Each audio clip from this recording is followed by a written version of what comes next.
नमस्ते, सभी का स्वागत है आज के इस 9 बजे वाले कार्यक्रम में। और एक बार फिर से हमारे चिरपरिचित शंकर शरण जी आज इस्लाम पर चर्चा करेंगे। और आज जो विषय है वो है कि हमने जब एक नैरेटिव चल रहा था हमारे देश में कि इस्लाम के बारे में लोग कितना जानते हैं, तो पहले तो क्योंकि निरंतर युद्ध चलते रहे, कोई अधिक इसका जिसे बोलते हैं एनालिसिस करना चाहिए था वो नहीं किया गया। लेकिन स्वामी दयानंद सरस्वती ने 19वीं सदी में इस्लाम का अच्छे से विश्लेषण किया और फिर उसको उन्होंने गति दी। लेकिन उसके बाद गांधी जी ने आकर सर्वधर्म समभाव से, ईश्वर अल्लाह तेरो नाम से, वो जो एक परंपरा चली थी वाद की और पूर्व पक्ष की, उसे तोड़ दिया। और उन्होंने कहा कि ईश्वर अल्लाह तेरो नाम यानी ईश्वर और अल्लाह दोनों एक समान है। जबकि कुरान का एक मानना है कि इसे शिर्क कहा जाता है, जो सबसे बड़ा अपराध है इस्लाम की दृष्टि में। और साथ ही कुरान का एक दूसरा क्लेम है कि अल्लाह ऑल नोअर वाइज, ये बार बार उसमें शब्द आता है। तो आज हम शंकर शरण जी से जानने का प्रयास करेंगे कि ये दोनों जो क्लेम्स हैं ये कितने सटीक बैठते हैं। तो शंकर शरण जी जुड़ चुके हैं हमारे साथ, हम उनका स्वागत करते हैं। नमस्ते शंकर शरण जी। नमस्कार। नमस्कार जी शंकर शरण जी, ये जो ईश्वर अल्लाह तेरो नाम, सबको सन्मति दे भगवान, ये जो भजन को तोड़ मरोड़ के पेश किया गया, उसमें हो सकता है कि उनकी जो नीयत थी अच्छी रही हो गांधी जी की, हम जानते नहीं कि उनके मन में क्या था, लेकिन उसके जो परिणाम हुए हैं वो बहुत हमारी सभ्यता के लिए, हमारे राष्ट्र के लिए बहुत अधिक नुकसानप्रद रहे हैं। बहुत ज्यादा कीमत हमने चुकाई है उसकी। तो एक तो हम ये जानना चाहेंगे कि यहाँ तक ये कहाँ तक ठीक है, और दूसरा कि जो हमने थंबनेल में भी लिखा है कि जो अल्लाह है वो सब जानता है, ऑल नोअर वाइज है। तो इसके बारे में जरा दर्शकों पर को प्रकाश डालें कि क्या है इसमें। धन्यवाद नीरज जी। सबसे पहले तो मैं ये स्पष्ट कर देना चाहता हूँ कि अल्लाह की धारणा इस्लाम से पहले से है, और इसीलिए जो अरब में पगान लोग थे, काबा जो आज एक्सक्लूसिव इस्लाम का धर्म केंद्र है, रिलीजियस केंद्र है, वो पहले कई देवी देवताओं की उसमें मूर्तियां होती थी, और पूरे अरब के पगान लोग आकर के उसमें पूजा पाठ करते थे, तीर्थ भी करते थे, परिक्रमा करते थे। उसमें जीसस मेरी की भी मूर्तियां थी। तो वो एक सभी धर्मों के लोगों के का वह संयुक्त पूजा स्थल था।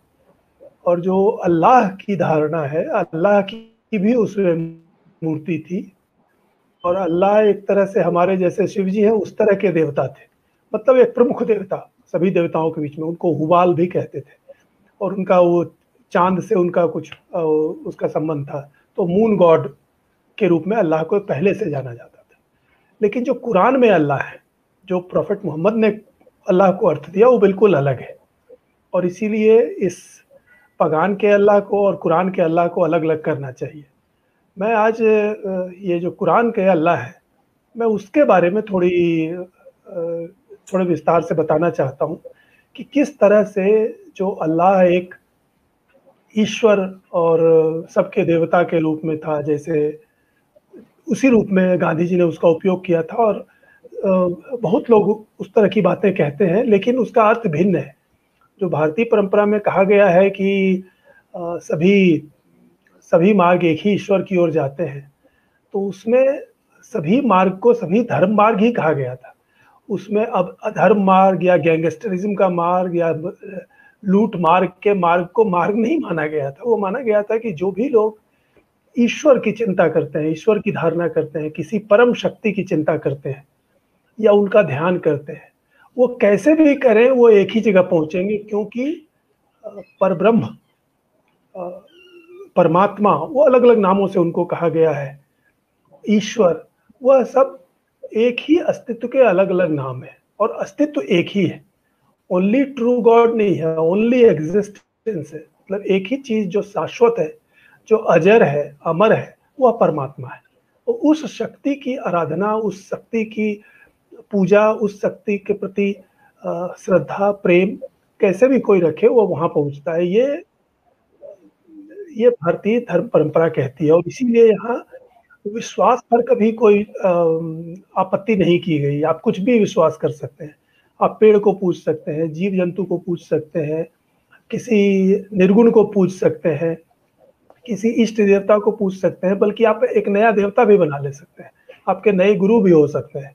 और इसीलिए यहाँ पर धर्म संप्रदायों की कोई संख्या नहीं है, अनंत संख्या है, और उस पर कभी किसी को आपत्ति नहीं हुई और कभी उससे किसी को विरोध नहीं हुआ, और कोई अजूबा भी नहीं लगा कि अरे हम शिव जी को पूजते हैं, ये श्री अरविंद की पूजा कर रहा है, ये दिन रात शिवानंद शिवानंद करता रहता है, या ऐसे ही जो किसी भी बाबा देवराहा बाबा को कोई पूज रहा है, कोई दूसरे बाबा को पूज रहा है।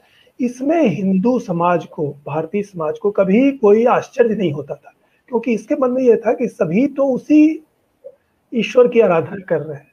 लेकिन ये चीज इस्लाम की जो अल्लाह की धारणा है, वह बिल्कुल अलग है, वो बिल्कुल अलग है।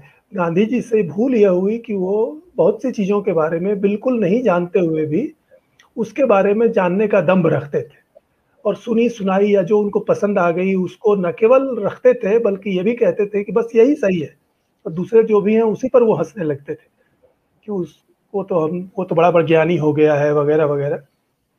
इस्लाम के साथ जो उन्होंने अपना ज्ञान को थोपने की कोशिश की, उसने देश की बड़ी तबाही की, और आज भी कर रही है।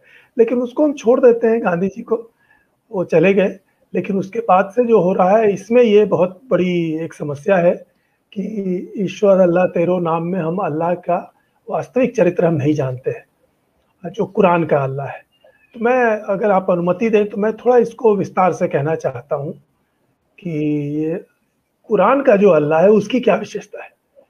तो मैंने जो पूरे कुरान को पढ़ा, और फिर हदीसों के साथ भी उसका जो थोड़ा बहुत मेल है, प्रोफेट मोहम्मद जो उसको एक्सप्लेन करते हैं जहाँ तहाँ, लेकिन कुल मिलाकर के चूंकि कुरान को अल्लाह के शब्द कहा जाता है, पूरी कुरान अल्लाह के शब्द है और अनऑल्टरेबल है, त्रुटिहीन है, कंप्लीट है, और कुछ भी उसमें भूल नहीं है, वगैरह वगैरह, ये मुल्ला लोग क्लेम करते हैं, और प्रोफेट मोहम्मद ने ही ये शुरू किया था।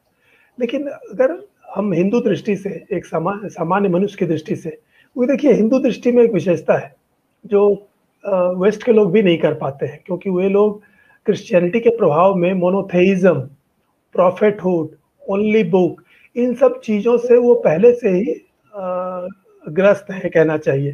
हालांकि अब वो मुक्त हो चुके हैं चर्च के दबाव से और क्रिश्चियनिटी के दबाव से।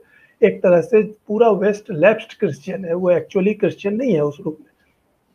लेकिन फिर भी चूंकि उनके समाज में वो परंपरा रही है, तो उसके प्रति उनकी सहानुभूति है, और इसलिए अभी भी अवशेष के रूप में वो मूर्ति पूजा करने वालों का और कई देवी देवता मानने वालों का, किसी किताब, किसी खास पद्धति, किसी खास विश्वास में को जड़ नहीं मानने को, इसको वो लोग समझते हैं कि शायद ये रिलीजन ही नहीं है, या ये लोग इररिलीजियस लोग हैं, पगान लोग हैं। तो वो नहीं समझ पाते हैं, और इसीलिए वो जब कुरान की या इस्लाम की क्रिटिसिज्म करते हैं, तो उसकी लिमिटेशन बड़ी जल्दी आ जाती है, वो लोग एक अपने ही लिमिटेशन में फंस जाते हैं। इसीलिए जो हिंदू क्रिटिसिज्म है इस्लाम का या कुरान का या प्रॉफिट का, वह दुनिया में सर्वोत्तम है। यद्यपि अभी इसको लोग ज़्यादा नहीं जानते हैं, हम आगे जब प्रॉफिट वाली चर्चा करेंगे तो उसमें इस पर थोड़ा सा ज़्यादा इस पर चर्चा विस्तार से करेंगे कि क्यों हिंदू क्रिटिसिज्म या हिंदू समीक्षा सर्वोत्तम है, और वो दिखाई पड़ेगी। तो आज मैं अल्लाह की चर्चा करते हुए ये कुछ महत्वपूर्ण बिंदु दिखाना चाहता हूँ, जिससे ये पता चलेगा कि वह अल्लाह जिसको ईश्वर कहा जाता है हमारी परंपरा में, उससे उसका दूर दूर तक संबंध नहीं है। उसको प्रोफेट मोहम्मद ने एक बहुत ही अलग, एक गुट के नेता के जैसा रूप दे दिया, एक तरह से उसको गिरा दिया।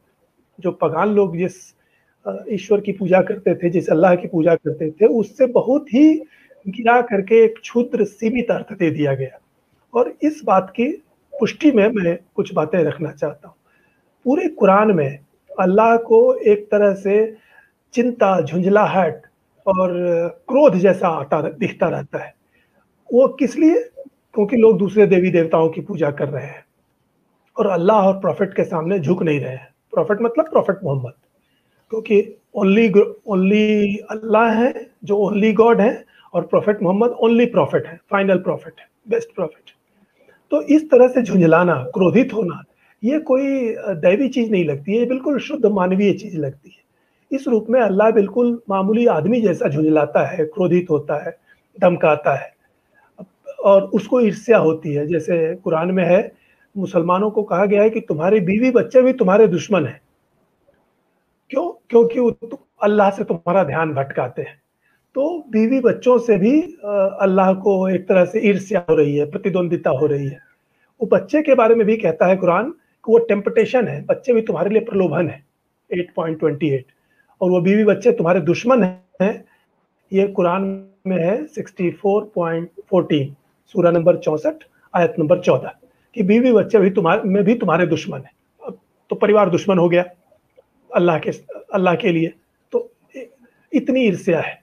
फिर कुरान सूरा नंबर 9, आयत 23-24, उसमें कहा गया है कि ए मुसलमानों, अपने पिता और भाई को भी गैर समझो अगर वो अल्लाह पर ईमान नहीं लाते हैं। तुम्हारे पिता, भाई, पत्नी, सगे संबंधी, ये सब अगर तुमको अल्लाह से ज्यादा प्यारे हैं तो बस इंतजार करो, अल्लाह तेरा भी हिसाब करेगा। मतलब वो धमकी भी दे रहा है कि अगर तुम अपने पिता, भाई, पत्नी, सगे संबंधियों से प्रेम रखते हो तो और अल्लाह पर ध्यान नहीं देते हो तो हम तुमको भी देख लेंगे। तो अपने मुसलमानों को भी धमकी दे रहा है। तो इस तरह पिता, बेटा, भाई प्रेम के दायरे से बाहर है अगर वो अल्लाह और प्रॉफिट को नहीं मानते। तो ये अल्लाह का एक स्वरूप है। ये सूरा नंबर 58, आयत नंबर 22 में मिलता है कि पिता, बेटा, भाई भी तुम्हारे प्रेम के हकदार नहीं है अगर वो अल्लाह को नहीं मानते।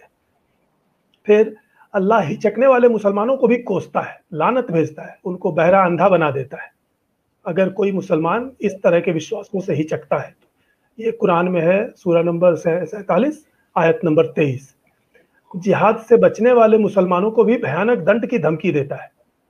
यह है सूरा नंबर 9, आयत नंबर 39, 9.39, कि जो मुसलमान जिहाद से हिचक रहा है या नई इच्छा है उसकी, उसको भी अल्लाह धमकी देता है। फिर अल्लाह चुगलखोरी भी करता है। प्रॉफिट मोहम्मद को उनकी बीवियों की बात बताता है कि तुम्हारी वो बीवी ऐसे बोल रही थी। ये कुरान में मिलता है, सूरा नंबर 66, आयत नंबर 3। तो अल्लाह चुगलखोर भी है। अल्लाह अपने प्रॉफिट मोहम्मद को वचन भंग की भी सुविधा देता है। हालांकि इंग्लिश में और हिंदी में ये मुस्लिम्स लिखा हुआ है, मतलब सारे मुसलमानों को देता है, लेकिन प्रसंग से ऐसा लगता है कि वो प्रॉफिट मोहम्मद को इसकी सुविधा देता है कि तुमने अगर कोई कसम खाई है, किसी को वचन दिया है, तो तुम उसको भंग कर सकते हो, हम तुमको परमिट करते हैं। तो अल्लाह ये कह रहा है, सूरा नंबर 66, आयत नंबर 2। अल्लाह प्रॉफिट मोहम्मद की बीवियों को भी धमकी देता है। क्यों? क्योंकि वो प्रॉफिट को मनमानी करने से कहीं कहीं रोकती हैं या शिकायत करती हैं कि जो आपने तय किया था उसका उल्लंघन कर रहे हैं, जो हमारा हिस्सा था या जो हमारी चीज़ थी उस पर आप किसी और को दे रहे हैं। तो इस पर अगर बीवियां झगड़ा करती हैं तो अल्लाह बीवियों को धमकी देता है। यह है कुरान सूरा नंबर 66, आयत नंबर 5। वो साफ साफ अल्लाह कहता है कि अगर वो मोहम्मद को दिक्कत देंगी तो मोहम्मद उनको तलाक दे देगा और अल्लाह उनको और मोहम्मद को और भी नई, समर्पित, मधुर, कुंवारी, दूसरे तरह की बीवियां दे देगा। ये लीजिए, अल्लाह का एक रूप है। अल्लाह को मनुष्यों से भी मदद चाहिए। ये कुरान में 57.25 में है। भौतिक लड़ाई में, किस चीज में? फिजिकल लड़ाई में, मार काट में। और वहीं पर उसमें ये लिखा हुआ है कि इसके लिए अल्लाह ने उनको लोहा दिया है, आयरन, और हिंदी अनुवाद में है कि जिसमें मार काट की अत्यंत शक्ति है। तो मार काट की अत्यंत शक्ति वाला लोहा अल्लाह ने इसीलिए दिया है कि अल्लाह को मनुष्य मदद करे भौतिक लड़ाई में, फिजिकल वॉर में। ये कुरान में 50 सूरा नंबर 57, आयत नंबर 25 में है। तो ये भी एक अल्लाह का रूप है। फिर अल्लाह जैसे पार्टनरशिप होती है, मैं क्या कहूँ, बदमाशों के बीच या दूसरों के बीच, ये सूरा नंबर 22 है, आयत नंबर 40। अल्लाह उसकी सहायता करेगा जो अल्लाह की सहायता करेगा। अल्लाह इतना कमजोर और इतना मामूली सब भी बात कह रहा है। फिर अल्लाह अपने अनुयायियों को बदला लेने के लिए कहता है, सूरा नंबर 2 आयत नंबर 178। अब ये देखिए, नोट करने की बात है, जो भारतीय परंपरा में या दुनिया पगान परंपरा में, मैं कहूँगा अरब के लोग भी मोहम्मद से पहले जैसा समझते थे, ईश्वर बहुत ऊंची चीज है। ईश्वर नैतिकता का सबसे बड़ा गिवर है, नियम देने वाला है। लेकिन ये कुरान का अल्लाह बदला लेने के लिए कहता है। और आप बदला लेने का क्या मतलब, वो लिखा हुआ है ये सूरा नंबर 2 आयत नंबर 178 अंडर कोट, स्वतंत्र आदमी के बदले स्वतंत्र आदमी, गुलाम के बदले गुलाम और स्त्री के बदले स्त्री। मतलब अगर स्वतंत्र आदमी को मारा गया हो तो उसके बदले तुम स्वतंत्र आदमी को मार डालो, और किसी गुलाम को मारा गया हो तो अपने जिसने मारा हो उसके गुलाम को मार डालो, और अगर स्त्री मारी गई है तो उसकी स्त्री को मार डालो। तो ये जो पूरे मुस्लिम वर्ल्ड में, खास करके पाकिस्तान अफगानिस्तान में आप देखते हैं कि ये बदला लेने के लिए दूसरे की बेटी को मार देते हैं, बेचारी निर्दोष है, दूसरे की पत्नी को मार देते हैं, दूसरे के भाई को मार देते हैं, निर्दोष है, मतलब उसने कुछ नहीं किया। लेकिन चूंकि मिस्टर एक्स ने आपके साथ कोई गुस्ताखी की या किसी को मारा, तो मिस्टर एक्स के भाई को या मिस्टर एक्स के स्त्री को आप मार सकते हो, ये अल्लाह कह रहा है। मतलब जो बिल्कुल निर्दोष है उसको मार करके बदला ले सकते हो। मैं तो इसमें ये, हाँ प्लीज। इसमें एक चीज जोड़ना चाहता हूँ। हाँ हाँ जी, यहाँ मिडिल ईस्ट में, अब मुझे वो एग्जैक्ट देश अभी पता नहीं है, क्योंकि मेरे कज़न से बात हुई थी इस विषय में कि सऊदी अरेबिया का था या दुबई का, के झगड़े में सर पे चोट लगी तो हाँ, जो आदमी है वो कोमा में चला गया। अच्छा। अब ये जो चीज़ आप बता रहे हैं, जो शरिया कानून बोलता है कि आंख के बदले आंख, बदला वैसे का वैसा लेना है, तो अब वहां पर डॉक्टर ये देखने की कोशिश कर रहे हैं कि इसको सुलझाने के लिए कि जो दूसरा पक्ष है वो सिर पे कहां पर कितनी जोर से मारे ताकि ऐसे ही कोमा में उनका आदमी चला जाए। और देखिए ये कई वर्षों से लटका हुआ केस है। बताइए, ये स्वयं विचार करने की बात है कि जब इस ऐसे अल्लाह को, ऐसे निर्देश को अगर आप दैवी चीज समझते हैं तो कितनी बड़ी भूल करते हैं। आपने बहुत अच्छा उदाहरण दिया, यह दिखाता है कि ये 1400 सालों से उसी तरह से जड़ता में मुसलमान फिक्स है। फिर अल्लाह कहता है, कुरान चेतावनी है, धमकी है, ये उन्हीं के वर्ड है कुरान में, सूरा नंबर 50 आयत नंबर 45। और ये किस तरह की धमकी, किस तरह की चेतावनी, वही काफिरों की गर्दन काट लो, कुचल दो, उनको कुचल डालो, उनको बांध लो, बंधक बनाओ और बंधक छोड़ने की वसूली करो, फिरौती करो। ये एक ही आयत में ये सारी बातें मिल जाती हैं। हालांकि ऐसा कई जगह है, लेकिन मैं उदाहरण के लिए बता रहा हूँ। सूरा नंबर 47 आयत नंबर 4।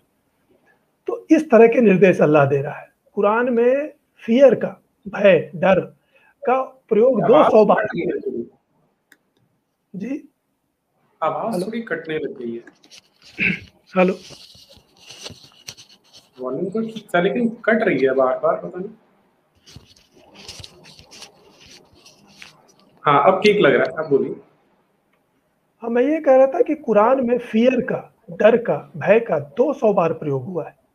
और हिंदू ज्ञान परंपरा कहती है कि ईश्वर ने, जो हिंदुओं की जो सबसे बड़ी प्रार्थना है वो यही है कि हे प्रभु हमें निर्भीक बना, अभीता नो श्याम।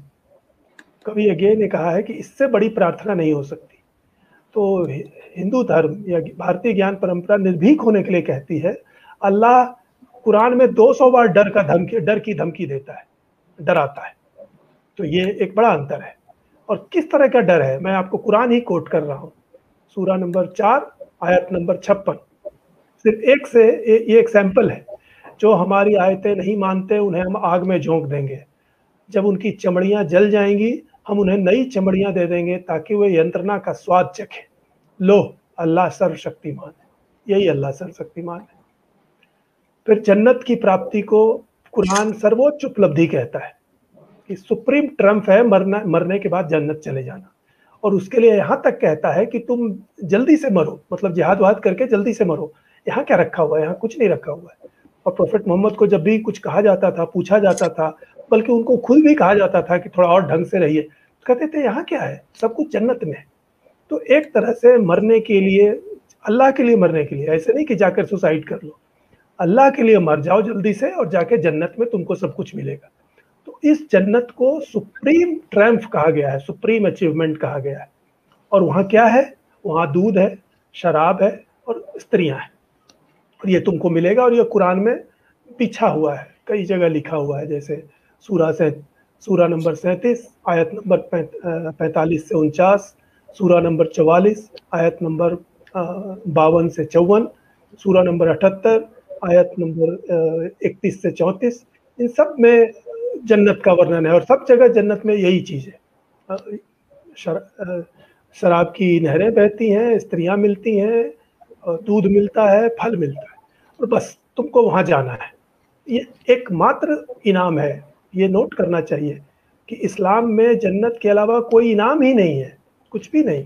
कैरेक्टर का उत्थान, अच्छा जीवन, कुछ भी नहीं। जन्नत, जन्नत मतलब मरने के बाद। और धरती पर भी क्या मिलेगा? धरती पर मुसलमानों को सिर्फ एक प्रॉमिस है कि तुम कब्जा कर लो काफिरों पर, और जो लूट का माल मिलेगा वो तुम बांट लो, और जिसमें 20% हिस्सा अल्लाह और प्रॉफिट का भी है।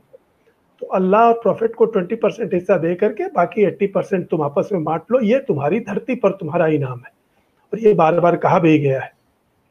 ये सूरा नंबर 33 आयत नंबर 50, सूरा नंबर 33 आयत नंबर 52। और फिर यहाँ वो जिन स्त्रियों को तुमने कब्जे में ले लिया है वो भी तुम्हारे भोग के लिए है, चाहे जितनी भी हो, ये धरती पर है। ये इनका इनाम है, अल्लाह के द्वारा मुसलमानों को दिया हुआ। तो साफ साफ दिखता है कि मुसलमानों के लिए जितने भी इनाम प्रॉमिस किए गए हैं वह मनुष्य की निम्न भावनाओं को उकसाते हैं, ललचाने वाले, उसके चिंतन को, उसके विचार को, कल्पना को गिराने वाले मिलते हैं। और ये कुरान में भरा हुआ है। तो कुछ का मैंने उदाहरण दिया, जैसे सूरा नंबर 76 आयत नंबर 12 से 22, सूरा नंबर 37 आयत नंबर 43 से 49। अब देखिए कि क्या इनाम और क्या अल्लाह प्रॉमिस कर रहे हैं। सिर्फ यही, जन्नत में शराब की नदियां बहती हैं और स्त्रियां मिलती हैं। मतलब सब कुछ पुरुषों के लिए, और पुरुषों में भी उनकी निम्न भावनाओं को उठाने के लिए। अल्लाह अपना कैरेक्टर बताता है, सूरा नंबर 3 आयत नंबर 4, सूरा नंबर 5 आयत नंबर 95। अल्लाह ताकतवर है और बदला लेता है। मुसलमानों को भी वो धमकी ही देता है, जैसा मैंने कहा कि जो जिहाद से बचना चाहते हैं उनको दर्दनाक मौत की धमकी देता है अल्लाह, मतलब अपने मुसलमानों को भी देता है। सूरा नंबर 9 आयत नंबर 38-39। और यहाँ तक कहता है कि अगर तुम नहीं करोगे उसका काम, मतलब जिहाद नहीं करोगे, तो अल्लाह किसी और गिरोह को ले आएगा और तुम अल्लाह का कुछ नहीं बिगाड़ सकते। अब ये भाषा देखिए और कंटेंट भी देखिए। ये लगता ही नहीं है कि गली के गुंडे से अधिक की हस्ती है जो भी ऐसा कह रहा है। देखिए सूरा नंबर 9 आयत नंबर 39, अल्लाह किसी और गिरोह को ले आएगा। मतलब अगर मुसलमानों तुम अल्लाह का काम नहीं करोगे तो अल्लाह तुम्हारा तो नाश करेगा ही, दर्दनाक मौत, पेनफुल डूम तो तुमको देगा ही। और वो 9 का 39 बोला ना आपने? हाँ, 38-39 ये दोनों में है यही जी। दर्शकों को दिखा भी देते हैं जरा। हाँ हाँ जरूर।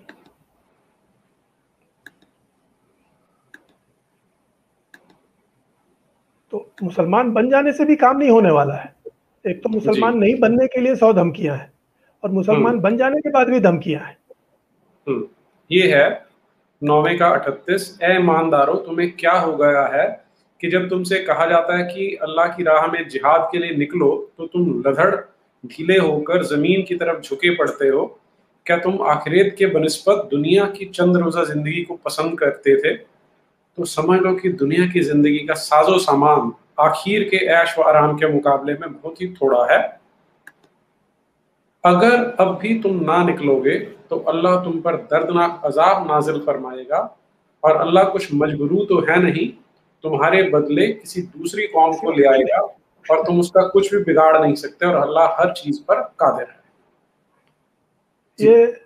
ये हॉलीवुड को फिल्मों में होता है कि अगर गुंडों के गिरोह का सरदार अगर अपने ग्रुप को भेजता है और अगर एक दो बार वो फेल होता है तो उसको यही धमकी देता है कि अगर तुमसे काम नहीं होता तो बता दो, हम दूसरे ले आएंगे, ऐसे लोगों को ले आएंगे जो कि वो काम कर सकते हैं। और मैं अभी 3-4 दिन पहले मैंने देखी थी वो डेंजल वाशिंगटन की द इक्वलाइजर, इक्वलाइजर वन।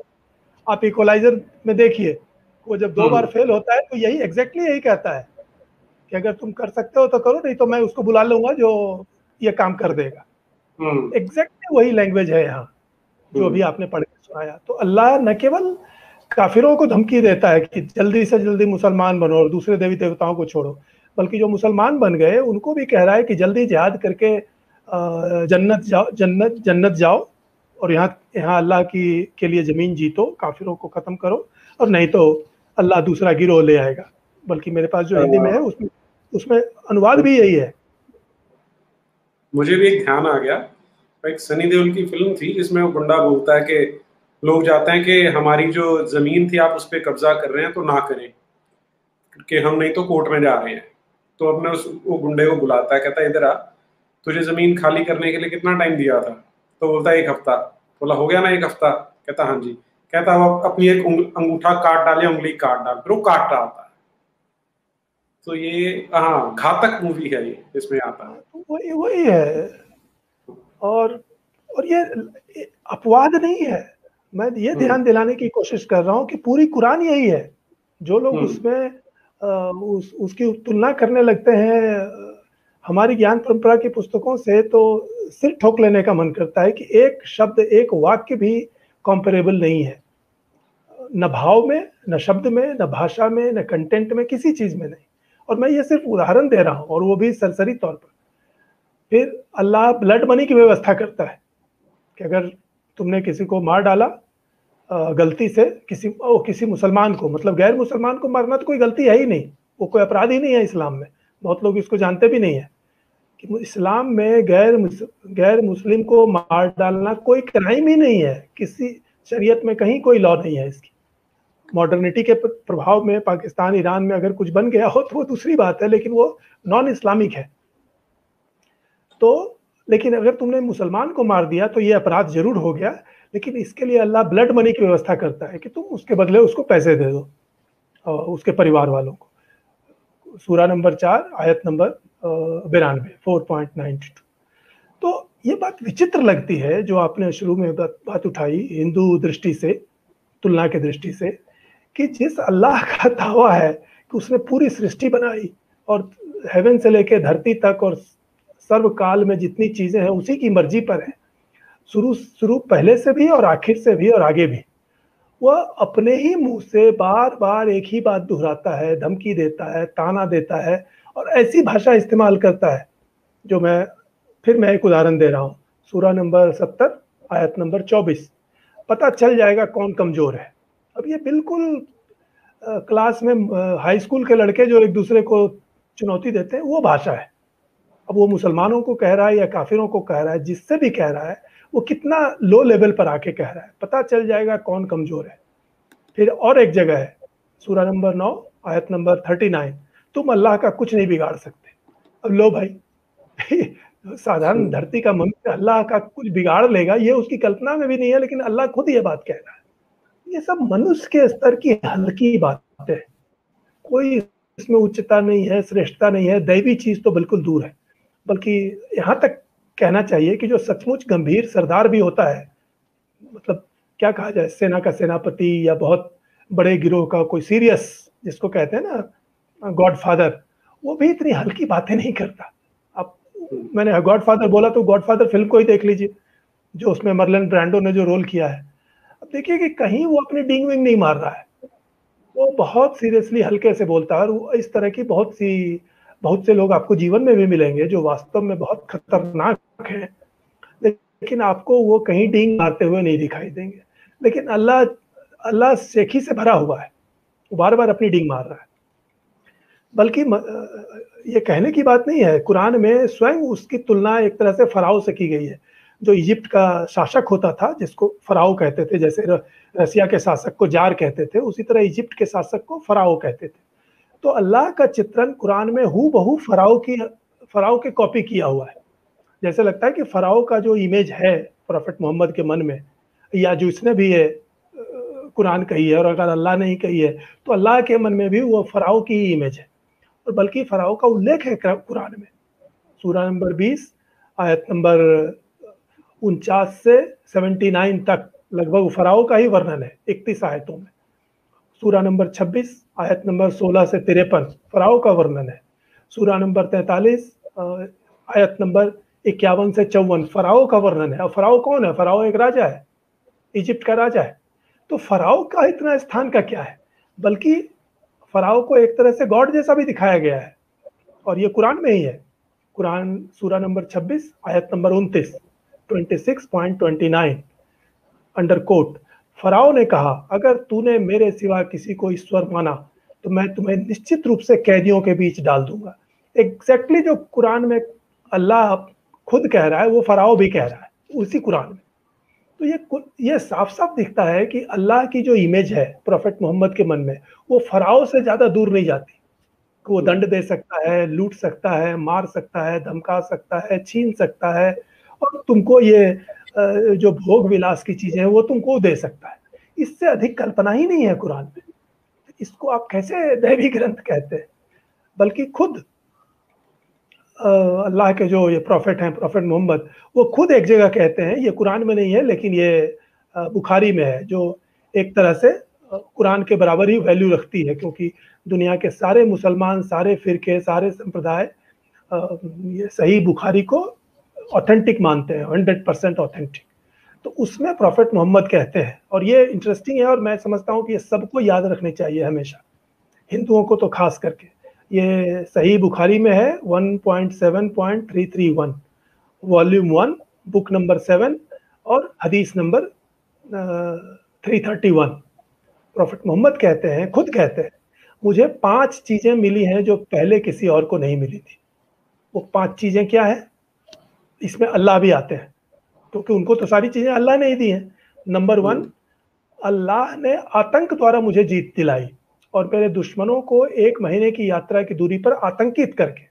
तो अल्लाह ने टेरर पैदा करके जो प्रॉफिट मोहम्मद के विरोधी हैं उनको आतंकित करके डरा के रखा। ये इनको प्रॉफिट को मिला है, मतलब मोहम्मद को नायाब चीज मिली है जो पहले किसी को नहीं मिली थी। ये खुद प्रॉफिट कह रहे हैं।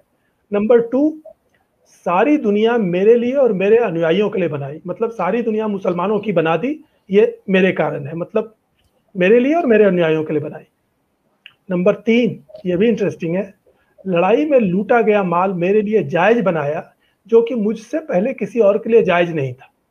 तो अल्लाह और प्रॉफिट खुद कह रहे हैं कि वो लूट मार करने की उनको परमिशन मिली जो पहले किसी को नहीं मिली थी।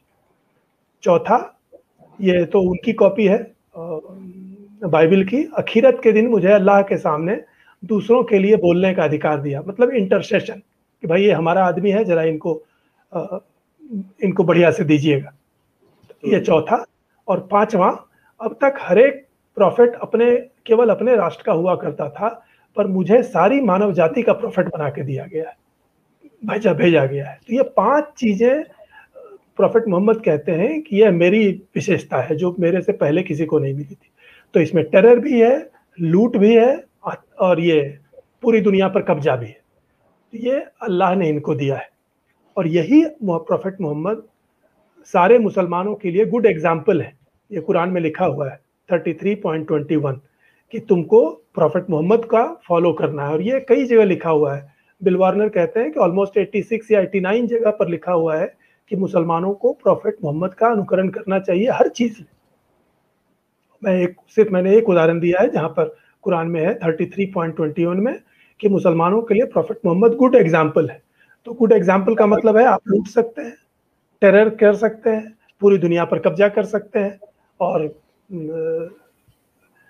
ये 3 ध्यान देने की चीज है। इसको दैवी चीज समझा जाए या लूट मार के गैंग का काम समझा जाए। तो ये लूट के जो माल है, ये कुरान में फ्रिक्वेंटली आने वाली चीज है। पूरा चैप्टर है। हाँ, पूरे चैप्टर के अलावा भी जहां तहां बिखरी हुई है।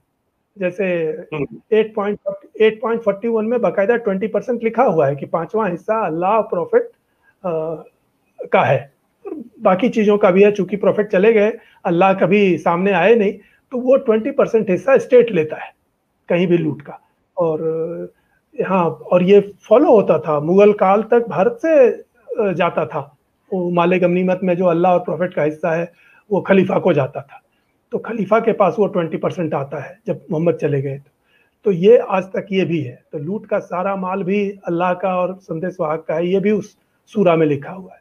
तो ये विचार करना चाहिए कि ये किस प्रकार का ईश्वरी संदेश है, इसमें किस तरह की मोरल बातें हैं। अगर ये दैवी चीज है, अगर ये ईश्वरी चीज है, तो फिर राक्षसी चीज क्या है? तब फिर क्षुद्र मानवीय प्रलोभन क्या है? तब जो मनुष्य की सबसे निम्न लालसाओं का उपयोग करके जैसे तैसे अनुचित अवैध काम जो कराते हैं लोग या संस्थाएं, वो और किन प्रलोभनों का इस्तेमाल करते हैं। जैसा मैंने कहा कि हॉलीवुड की फिल्में हैं या अपनी फिल्में हैं, या रोजमर्रे में भी दिखाई पड़ता है, यूपी में, बिहार में, साउथ में भी, जहाँ पर कोई गुंडा जम जाता है और प्रशासन को अंगूठा दिखा करके भी मजबूत हो जाता है, वो और क्या करता है? वो यही सब करता है। लालू यादव ने, शहाबुद्दीन ने, मुलायम सिंह ने, इन्होंने यही तो किया। हाँ, तो लोकल फिरौती वसूलना, टैक्स वसूलना, यही सब करते हैं जबरदस्ती। तो जिसको कॉन्राड कहते हैं कि कुरान ने और अल्लाह ने प्रॉफिट के माध्यम से और प्रॉफिट को और प्रॉफिट के माध्यम से उनके अनुयायियों को एक तरह से वो मोरल हॉलिडे दे दिया है कि कोई नैतिकता तुम्हारे लिए नहीं है, तुम जो चाहो लूट लो, लूट करके 20% हमें दे दो और बाकी तुम्हारा हो गया, और ये गॉडली चीज हो गई। तो ये जो, और ये सिर्फ एक दर्शक पूछ रहे हैं इसमें कि औरतें भी जाती थी गुलाम 20% में। बिल्कुल, औरतें तो संपत्ति से अधिक उनका कोई वैल्यू ही नहीं है, औरतें मनुष्य है ही नहीं। अगर हम कभी विमेन पर चर्चा करेंगे तो देखेंगे कि औरतों की स्थिति, स्त्रियों की स्थिति इस्लाम में प्रॉपर्टी, पीस ऑफ प्रॉपर्टी से अधिक नहीं है। उनको जब चाहे उठा के फेंका जा सकता है, बदला जा सकता है, भगाया जा सकता है। यहाँ तक कि जो विवाहिता है उसको तलाक देना इतना आसान है कि एक संकेत से भी आप तलाक दे सकते हैं। जैसे ऐसे ये 3 उंगलियां है ना, 3 उंगली दिखा दी तो ये तीन तलाक हो गया। ये बाकायदा हदीस में है कि आपको बोलने की भी जरूरत नहीं है, ऐसे आपने कर दिया तलाक हो गया। और जो जिसका तलाक हो गया उसके प्रति आपकी कोई जिम्मेदारी नहीं है। और यही शाहबानो केस था कि भाई उसको थोड़ा सा कोर्ट ने कहा था कि गुजारा देना चाहिए, तो उसके खिलाफ लोग खड़े हो गए। क्यों? क्योंकि इस्लाम यही है कि भाई अगर तलाक दे दिया तो बात खत्म हो गई। तो स्त्रियां कुछ किसी गिनती में ही नहीं है, वो तो प्रॉपर्टी है, वो बल्कि उनकी तुलना इससे गधे से, कुत्ते से, इन सब से की गई है। तो कहीं कुरान हदीस में मिल जाएगा, मुझे अभी याद नहीं है, लेकिन वो है कि जिनके कब कब नमाज कबूल नहीं होती, अगर स्त्री गुजर गई तो नमाज नहीं कबूल होती, कोई गधा या कोई ऐसी चीज गुजर गया तो नमाज। तो इस तरह से स्त्रियों की तो कोई हैसियत ही नहीं है इस्लाम में, और वो आज तक दिखाई पड़ता है। वो इनकी एक समस्या भी है।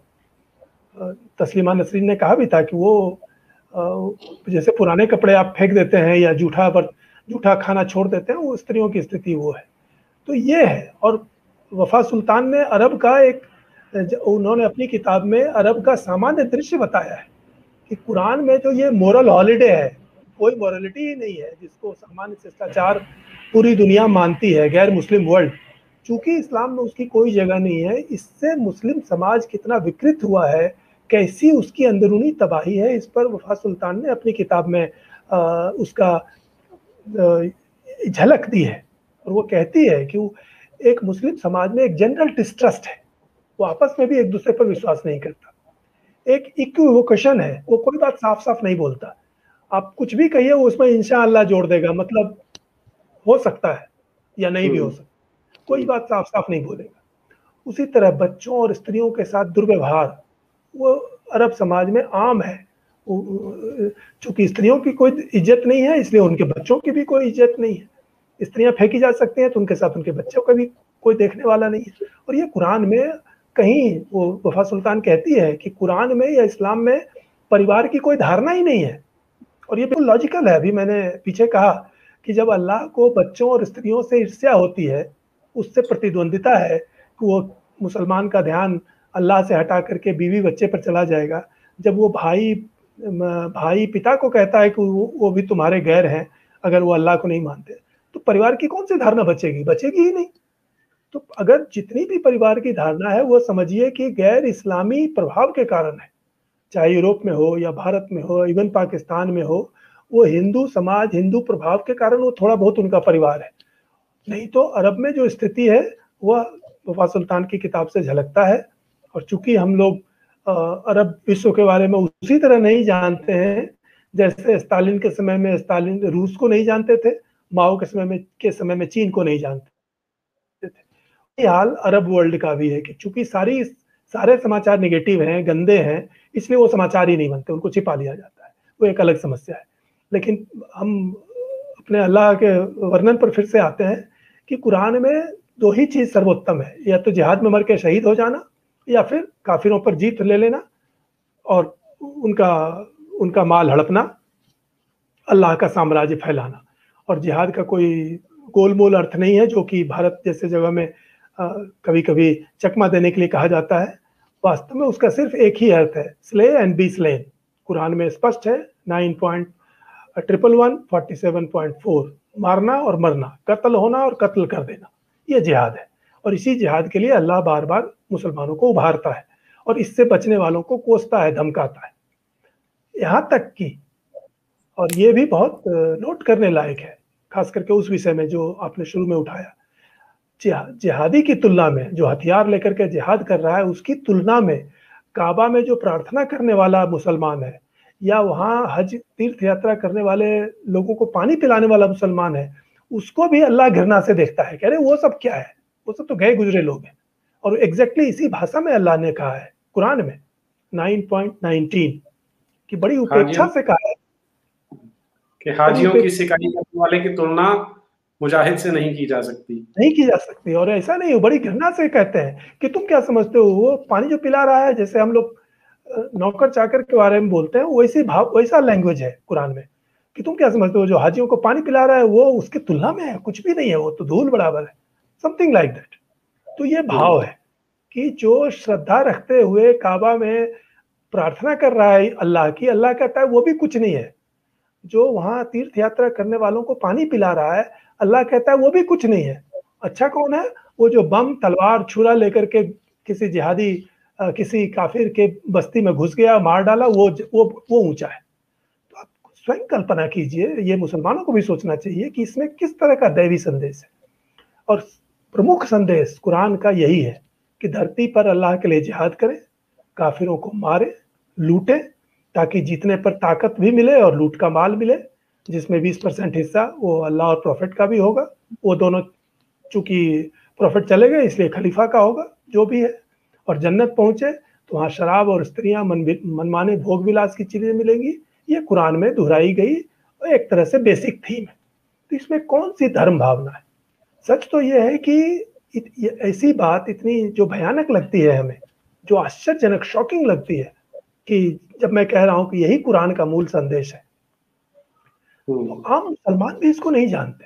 बड़ी संख्या में आम मुसलमान ये नहीं जानते। और मैं इसका और चूंकि वो स्वयं मनुष्य है और मनुष्य की भावनाएं उनमें है, और यहाँ तक मैं कहूंगा कि उनमें धर्म की सच्ची भावनाएं भी हैं, जिसका कुरान से, इस्लाम से कोई लेना देना नहीं है।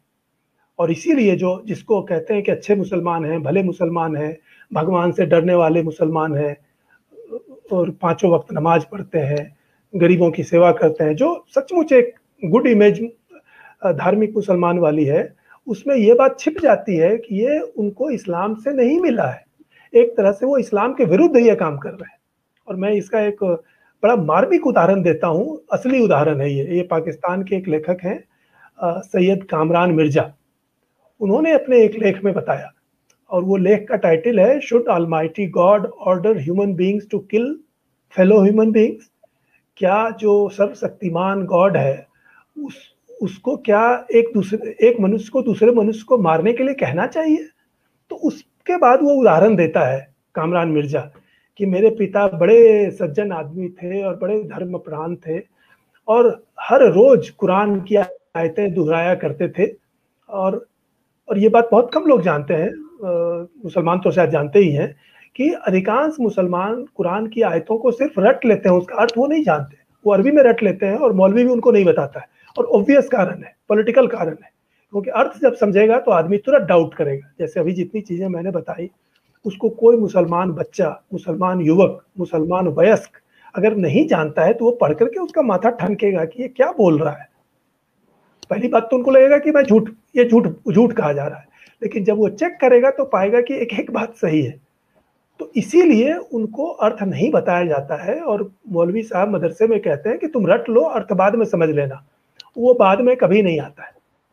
तो उसी का उल्लेख करते हैं ये सैयद कामरान मिर्जा अपने पिताजी के बारे में, बुजुर्ग पिताजी के बारे में, जो बड़े सज्जन धर्मप्राण व्यक्ति थे।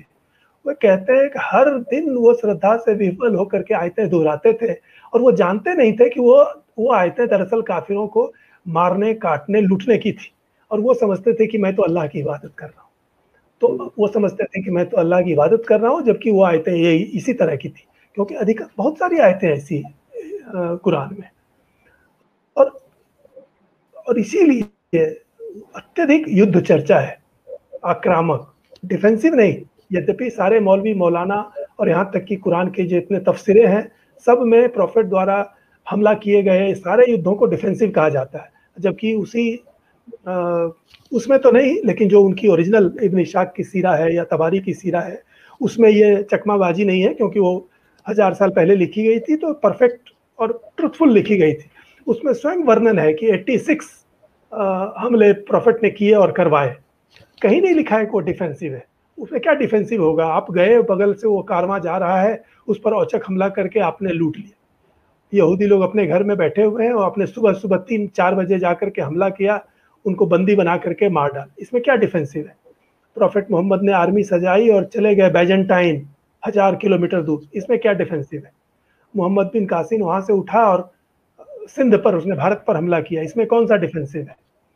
डिफेंसिव कुछ नहीं है, लेकिन आप उनसे अगर बात कीजिए, वो कहेंगे नहीं ये सब डिफेंसिव है। तो ये एक अलग है, उनकी शब्दावली जो है वो डबल टॉक वाली है, दो मुही है। अपने वो खुद समझ, आपस में खुद कुछ समझते हैं, दूसरे को कुछ और बताते हैं। तो ये सारी युद्ध चर्चा जो कुरान में है वो अटैकिंग है, आक्रामक है, एग्रेसिव है, और मारो, चोट करो, इनाम, दंड, क्रूर यंत्रणाएं, टॉर्चर भी है। और इस तरह की सारी चीजों से कुरान एक अत्यंत लिमिटेड किस्म का डॉक्यूमेंट बनता है, जिसको दैवी कहना, सार्वभौमिक कहना, ना तो मानवता की दृष्टि से, ना देश काल की दृष्टि से उपयुक्त है। ये कुछ ऐसा ही है जैसे किसी खुशहाल जगह में कोई हमेशा सूखा, आपदा और विपत्ति की बात करे। ना सूखा है, ना विपत्ति है, ना आपदा है, तो आप बार बार उसकी क्यों चर्चा कर रहे हैं? कुरान उसी तरह से है, वो हमेशा युद्ध की चर्चा कर रहा है, जबकि कहीं इसकी आवश्यकता नहीं है वहां भी। तो कुरान का पाठ वैसा ही लगेगा अगर किसी शांतिपूर्ण सभ्य समाज में अगर उसको कोई उसके अर्थ पढ़े, तो वो लगेगा कि अनर्गल चीज हम पढ़ रहे हैं, क्योंकि वह उसका नेचर ही यही है। तो उसको पवित्र पुस्तक कहना या सबको, लेकिन जब उसमें मुसलमानों और गैर मुसलमानों दोनों को सिर्फ धमकाने, ललचाने की बात ही है, कोई चिंतन परक बात नहीं है, कोई विवेक अनुकूल बात नहीं है, या तो लालच दिया जा रहा है या डराया जा रहा है। बल्कि इतना ही नहीं, कुरान कई जगह विवेक, कृतज्ञता, सदाचार आदि के बदले सामान्य शिष्टाचारों तक से मना करता है। माँ बाप, जैसा मैंने उल्लेख किया, माँ बाप, भाई बहन तक से घृणा करना सिखाता है अगर वो इस्लाम ना माने। तो सब कुछ इस्लाम के अधीन है। 9.23-24 में भाई बहन, माँ बाप से भी आपको घृणा करनी है अगर वो अल्लाह को नहीं मानते। पूर्वजों तक को भला बुरा कहा गया। और ये देखिए, ये एक तरह से मैं कहूंगा कि ये स्टुपिडिटी है कि जब इस्लाम था भी नहीं, तो पूर्वज बेचारे मुसलमान हो ही नहीं सकते थे। जैसे प्रॉफिट के माता पिता, वो कैसे मुसलमान होते? वो तो इस्लाम आया ही नहीं था। लेकिन इस्लाम के सिद्धांत के अनुसार, प्रॉफिट के अनुसार, वो भी जहन्नुम में जल रहे होंगे। क्यों? क्योंकि वो मुसलमान नहीं थे। तो ये किस तरह की अतार्किक बात है, किस तरह की एब्सर्ड बात है कि पूर्वज लोग भी जितने हैं मुसलमानों के इस्लाम के आने से पहले, वो सब जहन्नुम में जल रहे होंगे। क्यों? क्योंकि वो अल्लाह को नहीं मानते थे, क्योंकि वो मोहम्मद को नहीं मानते थे। मतलब जो पैदा भी नहीं हुआ, जिसके बारे में किसी को आइडिया भी नहीं है, उसको भी नहीं मानने के कारण आप जहन्नुम में जाएंगे। इसी तरह अपने मित्र सहयोगी तक को मार डालने की हिदायत है, ये सीरा में मिलता है। एक भाई, प्रॉफिट ने कहा कि जहां भी यहूदी मिले उसको मार डालो।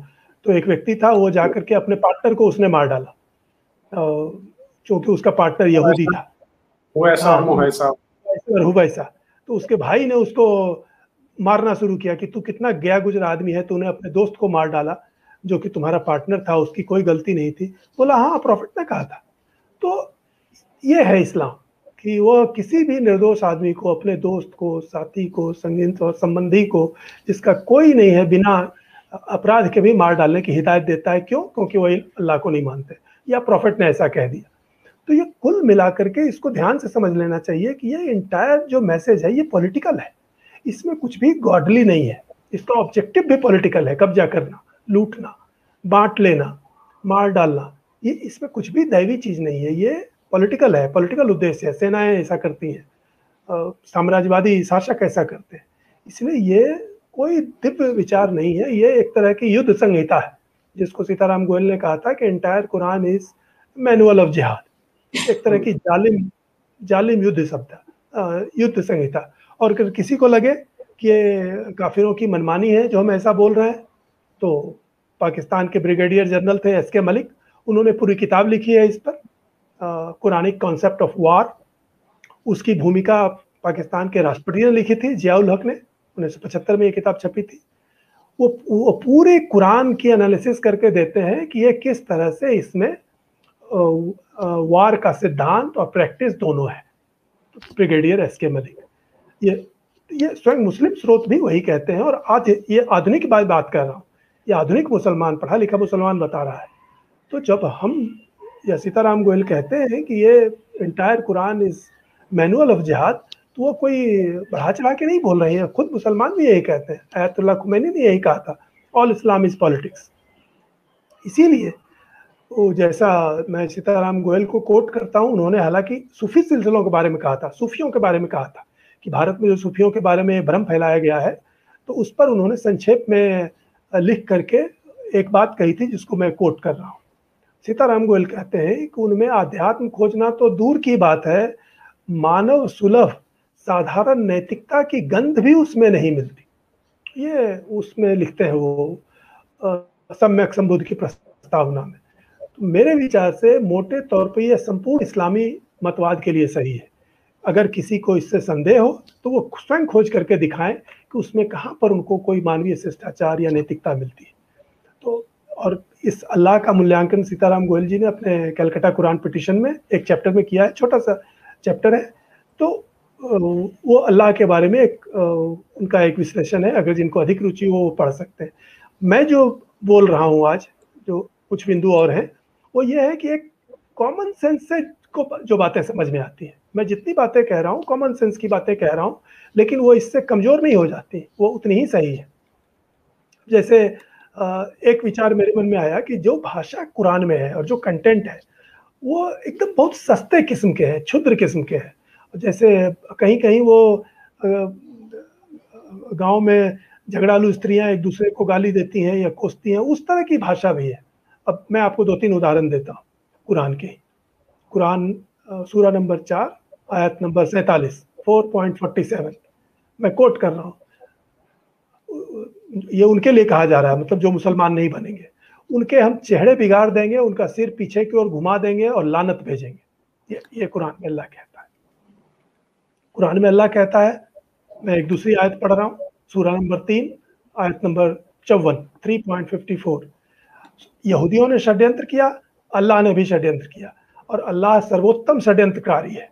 अल्लाह खुद कह रहा है कि मैं षड्यंत्र करता हूँ, तुमसे ज्यादा बड़ा षड्यंत्र करता हूँ।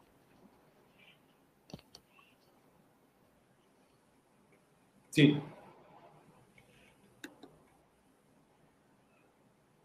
वही 447 जी जो आपने कही थी वही दिखा रहा हूँ। हाँ हाँ, वो कह रहे हैं कि मगर कब्ल इसके ही कि हम कुछ लोगों के चेहरे बिगाड़ कर उनके पुष्ट की तरफ फेर दें, और जिस तरह हमने असहाबे सब्त पर फिटकार बरसाई वैसे ही फिटकार उन पर भी करें।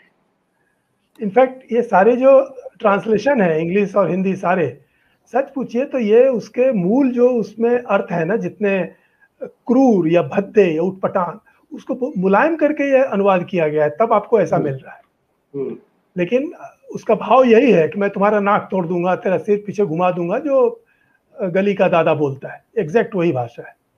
बुली बुली बोलते हैं। बुली, हाँ। फिर एक और आयत है, सूरा नंबर 22 आयत नंबर 15, जो समझता है कि अल्लाह मोहम्मद को जीत नहीं दिलाएगा, उसे चाहिए कि छत से एक रस्सी बांधकर अपने को फांसी लगा ले। देखिए ये कैसी भाषा है, और इसका क्या सिर पैर है। और ये मेरा फेवरेट पूरी जो सूरा नंबर 111 है, ये सबसे, ये भाषा, कंटेंट और पूरे कैरेक्टराइजेशन के लिए मुझे सबसे अनोखी लगती है पूरे कुरान में। वो सूरा नंबर 111, ये 5 ही आयत हैं, 1 to 5, और वो पांचों को मिलाकर के ही वाक्य पूरा बनता है, और छोटा सा ही है। मैं उसको पढ़ देता हूँ। अबू लहाब के हाथ गल जाए, वो खुद मर जाए, वो जलती आग में पड़ेगा, उसकी बीवी गले में रस्सी का फंदा बाल लगाए लकड़ी ढोती फिरेगी। एग्जैक्ट जिसको कहते हैं कि गांव में कोई चिढ़ी हुई स्त्री अपने किसी प्रतिद्वंदी या पड़ोसी को बोलती है, उस तरह से ये भाषा है। और ये अल्लाह कह रहा है कुरान में, अंडर एक सूरा नंबर 111 आयत नंबर 101 से 5, किसी का नाम लेकर के। ये अबू लहाब मोहम्मद के परिवार के व्यक्ति थे, लेकिन वो मुसलमान नहीं बन रहे थे, तो मोहम्मद को झल्लाहट थी, तो उनकी तरफ से अल्लाह को झल्लाहट थी या मोहम्मद को झल्लाहट थी, ये हम लोग अगली बार देखेंगे कि मोहम्मद अल्लाह में क्या संबंध है। लेकिन ये किस तरह की भाषा है। अबू लहाब के हाथ जल जाए, वो मर जाए, उसकी बीवी गले में रस्सी लगा ले, लकड़ी धोती फिरेगी, कोई नहीं पूछेगा, तेरा नाश हो, ये अल्लाह की भाषा है। तो ये जितनी भी उदाहरण हमने अभी दिए, वो उसमें एक प्रश्न मैं और उठाना चाहता हूँ कि उसमें आज के लिए कौन सा आदर्श है। कहने के लिए सारे मुसलमान, सारे उलेमा बिल्कुल रंज हो करके, क्रोध से लाल आग बबूले हो जा करके कहते हैं कि नहीं नहीं, एक हरफ नहीं बदल सकते, एक कॉमा फुल स्टॉप नहीं बदल सकते कुरान में, ये ऑल टाइम ट्रू है और पूरी मानवता के लिए है, सारी दुनिया को इसी को फॉलो करना है, इसमें कहीं कोई फॉल्ट नहीं है।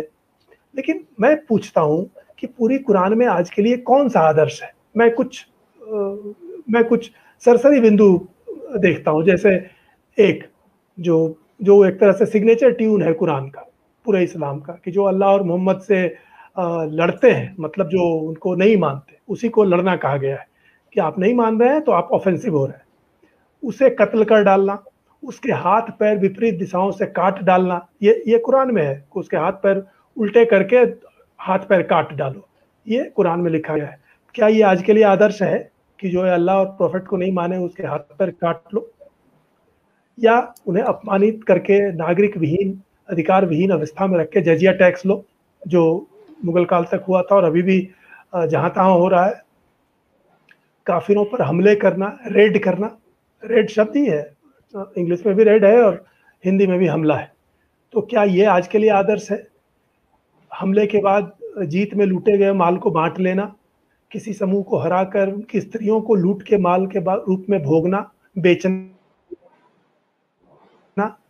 गुलाम जब चाहे अपनी विवाहिता स्त्री को तलाक देकर दूसरी ले आना, चाहे जितनी ले आओ, लेकिन एक बार में 4 नहीं होनी चाहिए, लेकिन एक एक करके तलाक दे करके आप चाहे जितनी शादियां कर लो।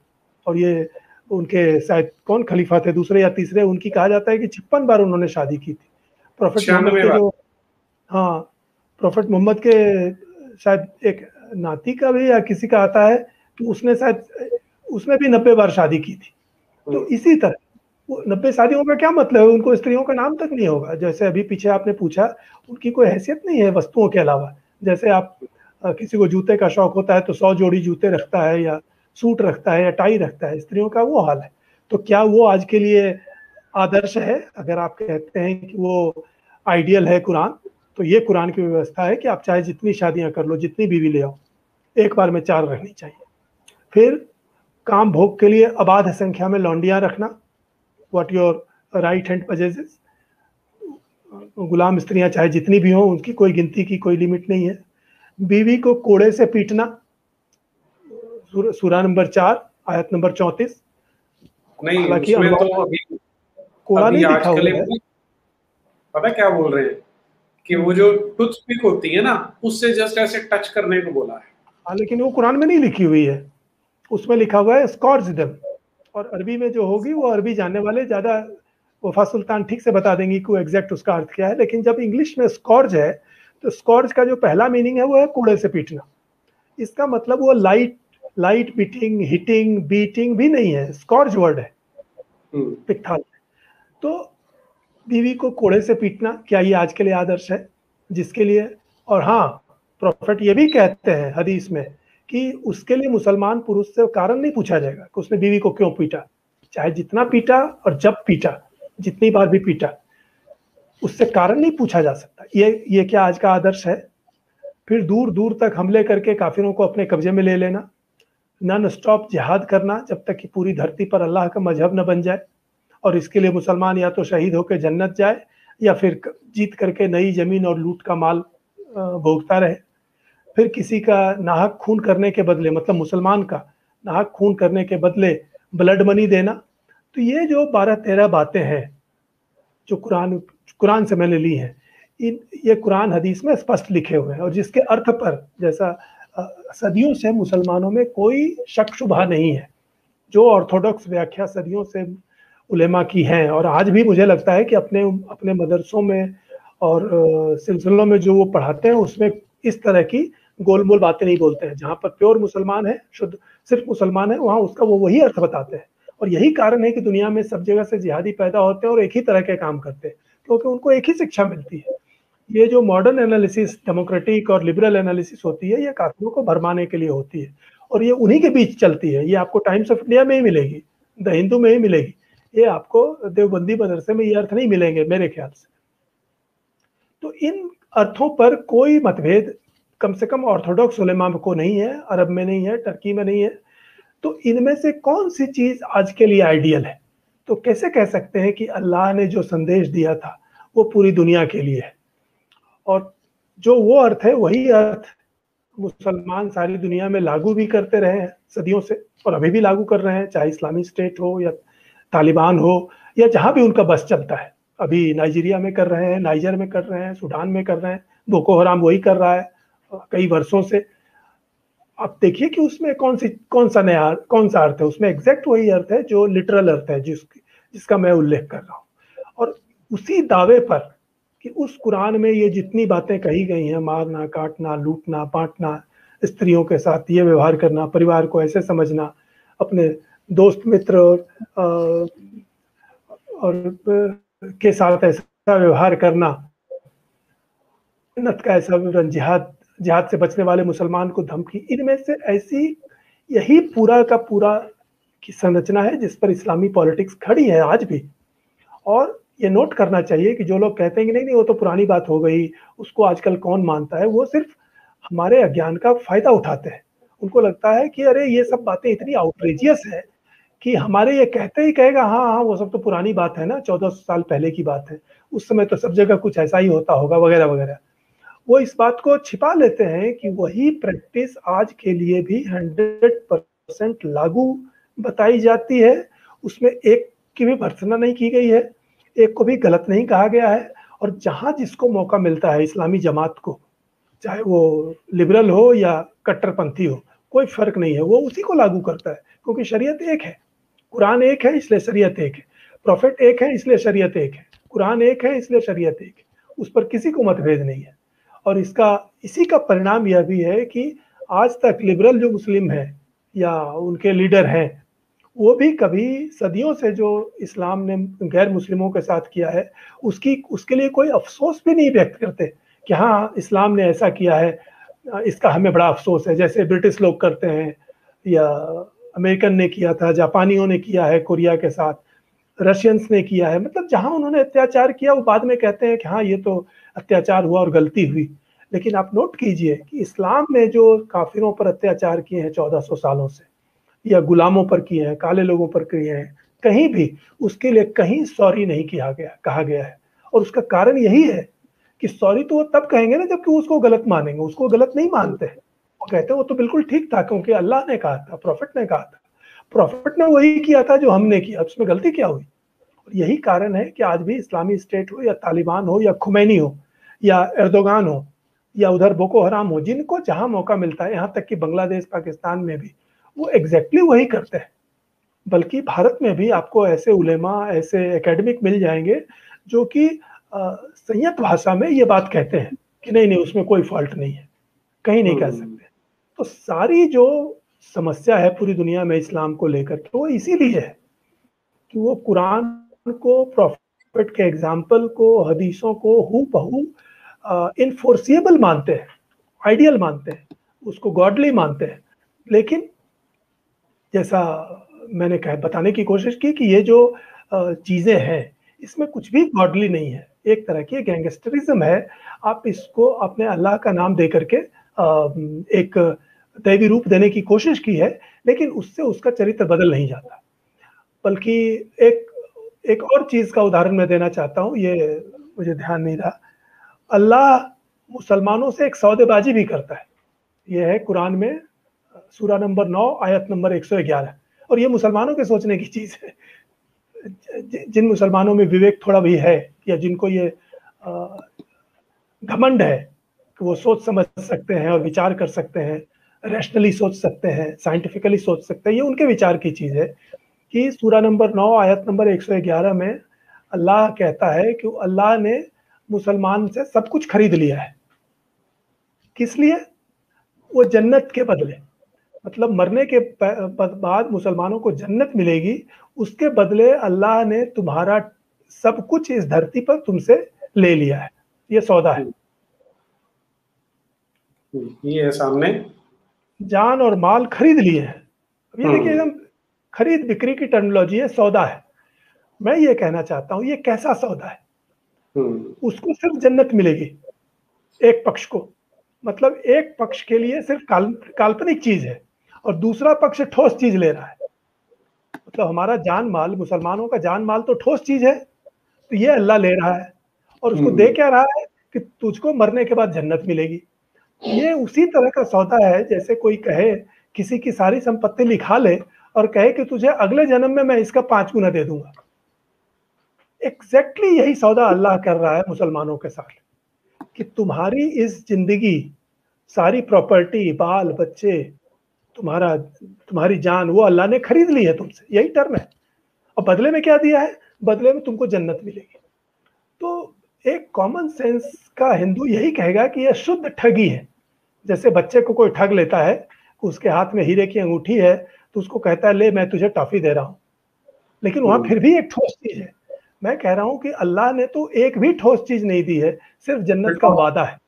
टॉफी दूंगा, हाँ, तो जन्नत का वादा है, जिसको अल्लामा इकबाल ने कहा था, फकत फकत वादाए हूर, कि भाई मुझे तो, हमें तो सिर्फ फकत वादाए हूर है कि तुझे हूर मिलेगी जन्नत में, और यहाँ सब कुछ लुट रहा है। तो इसीलिए कई विद्वानों ने, और कोनराड एल्स्ट भी कहते हैं कि मुसलमान जो है वो वास्तव में इस्लाम के कैदी हैं, और सबसे फर्स्ट विक्टिम वही है। नॉट ओनली कि उनको जबरदस्ती बनाया गया, इस अर्थ में विक्टिम है, जो कि अरब के मुसलमानों से लेके भारतीय मुसलमानों तक ये रिकॉर्डेड हिस्ट्री है कि कहीं भी बड़ी संख्या में, बल्कि सारे ही मुसलमान कहीं भी स्वेच्छा से मुसलमान नहीं बने। उनको धमका करके, लाचार करके, ब्लैकमेल करके मुसलमान बनाया गया। तो इस अर्थ में मुसलमान इस्लाम के फर्स्ट विक्टिम है, पहले उत्पीड़ित है, और एक अर्थ में वो अभी भी उत्पीड़ित है। आज भी वो इस्लाम के अंदर रह सकते हैं, इस्लाम से बाहर निकल नहीं सकते। इस्लाम के बारे में अच्छी बात बोल सकते हैं, इस्लाम पर सवाल नहीं उठा सकते। तो ये किस तरह का मतवाद है? फॉलोअर के लिए भी, काफिरों के लिए तो छोड़ दीजिए कि भाई वो उनका सीधा दुश्मन है, उनको खत्म कर देना अल्लाह ने लक्ष्य घोषित किया है कि काफिरों को खत्म कर दो, ये सारे मूर्ति, देवी देवता, मंदिर सबको नष्ट कर दो, जो मुसलमानों ने किया। लेकिन अल्लाह स्वयं मुसलमानों के लिए भी वही हाल किए हुए हैं कि भाई तुम निकल नहीं सकते हो, तुम सवाल नहीं उठा सकते हो, तुम ये नहीं कर सकते हो, तुम वो नहीं कर सकते हो, और हर चीज का दंड वही मौत। जिहाद में भाग नहीं ले रहे हो तो मौत। तो ये कुरान की पूरी भाषा, चिंता, उद्वेलन, आक्रोश, झुंझलाहट, फटकार, ये स्वयं दिखाती है कि अल्लाह को भी विश्वास है कि बिना धमकी के, बिना लालच के कोई उसको स्वीकार नहीं करेगा। तो ये किस प्रकार का अल्लाह है जो एक वाक्य ऐसा नहीं बोल सकता है जो किसी को आकर्षित करे। उसकी हर बात सहज दृष्टि से विकर्षित करने वाली होती है, और उसको खुद आइडिया है कि लोग उसकी बात नहीं मानेंगे, और इसीलिए निरंतर भय, धमकी और प्रलोभन है। तो मेरा प्रश्न यह है, एक हिंदू का प्रश्न यह है कि उसमें कौन सी गहराई है, उसमें कौन सा आकर्षण है, उसमें कौन सी ऊंची बात है, उसमें क्या श्रेष्ठता है? तुलना करना तो दूर की बात है। जिस अर्थ में कुरान में बहुत सी चीजों को स्थायी मान के चला गया है, उससे ये भी दिखता है, जो आपके टाइटल में था कि अल्लाह ऑल लोअर, वो बेचारा ऑल लोअर नहीं, वो तो उस समय भी कुछ नहीं जानता था। उसको पता ही नहीं था कि यहूदियों से बहुत बड़ा समुदाय बुद्धिस्टों का है, और जो अरब के पैगान है उनसे बहुत बड़ा समुदाय हिंदुओं का है। अल्लाह को मालूम भी नहीं था, तो ऑल लोअर कैसे हुआ? यहूदियों की चर्चा वो 50 बार करता है, हिंदू का नाम भी नहीं आता। वो मुशरिकों की, मूर्ति पूजकों की चर्चा 50 बार करता है कुरान में, और हिंदुओं का नाम कहीं नहीं आता, बौद्धों का नाम कहीं नहीं आता। तो अल्लाह कैसे ऑल लोअर हुआ? लेकिन ये तो अनुमानित प्रश्न है। लेकिन एक ठोस प्रश्न निकलता है, जैसे कुरान में है उसी के उदाहरण से। जैसे उसमें ये कब्जे में ली गई स्त्रियों को स्थायी मान के रखा गया है, व्हाट योर राइट हैंड पजेजेस। मतलब अल्लाह मान के चल रहा है कि दुनिया जो है हमेशा ऐसे ही चलती रहेगी जब तक रहेगी। आज आप ये बोल भी नहीं सकते, इवन मुसलमान नहीं बोल सकते कम से कम सभ्य समाज में, कि नहीं जिस जिस कहीं पर हमला करके हमने जिस स्त्री पर कब्जा कर लिया वो हमारी हो गई। लेकिन कुरान इसको परमानेंट मान के चलता है, परमानेंट सिस्टम। क्योंकि जैसा मैंने कहा, और कोई भी मुल्ला कहेगा कि भाई कुरान का कुछ नहीं बदला जा सकता, तो ये 33.50 जिसमें मान लिया गया है कि whatever your right hand possesses, वो स्त्री तुम्हारी, तो इसको वो कुरान परमानेंट मांगता है। क्या वो परमानेंट आज कह सकते हैं? इसी तरह अल्लाह ने ये स्त्रियों के मेंस्ट्रुएशन को रोग बताया है, इलनेस 2.222। तो ये कैसा अल्लाह है जिसको एक नॉर्मल फिजियोलॉजिकल जो गतिविधि है उसको वो रोग कहता है? इसका मतलब अल्लाह को ये भी पता नहीं है कि मेंस्ट्रुएशन रोग नहीं है, वो एक नॉर्मल फिजियोलॉजिकल एक्टिविटी है। नहीं, फिर ये बनाई किसने? अगर अल्लाह ने नहीं बनाई तो किसी और ने बनाई है क्या? ये अगले बार का हमारा विषय है, ये मोहम्मद की है सारी समस्या है। मोहम्मद और अल्लाह एक ही चीज है। मोहम्मद ने अपनी सारी चीजों को अल्लाह के नाम से कहा, या उनको ऐसा फील हुआ। ऐसा नहीं है कि मोहम्मद ने ये कोई फ्रॉड किया है, मैं ये नहीं कह रहा हूँ, और विद्वान लोग भी ये नहीं कहते हैं। और जिस तरह से मोहम्मद की बायोग्राफी बताती है उससे भी ये लगता है, हदीसें भी जो जिस तरह से रिकॉर्ड करती हैं, कुरान भी जिस तरह से रिकॉर्ड करता है, ये नहीं कहा जा सकता है कि मोहम्मद ने शुरू से ही कोई नाटक किया। लेकिन वो जितनी बातें बोलते हैं कुरान में, और जो इस तरह की बातें भी हैं, वो ऑब्वियस दिखाती है कि ये किसी ऑल नोइंग की नहीं है। ये आपको स्वयं दिखाई पड़ेगा कि ये ऐसे व्यक्ति का कहना है जो कि उस समय के अरब का एक ऑर्डिनरी आदमी, उसकी जो लिमिटेशन है वो कुरान में झलक रही है। उसकी geographical limitation, economic limitation, thought limitation, knowledge limitation, historical limitation, even religious limitation, वो सारी है जो उस समय के अरब के किसी भी ऑर्डिनरी आदमी की हो सकती थी।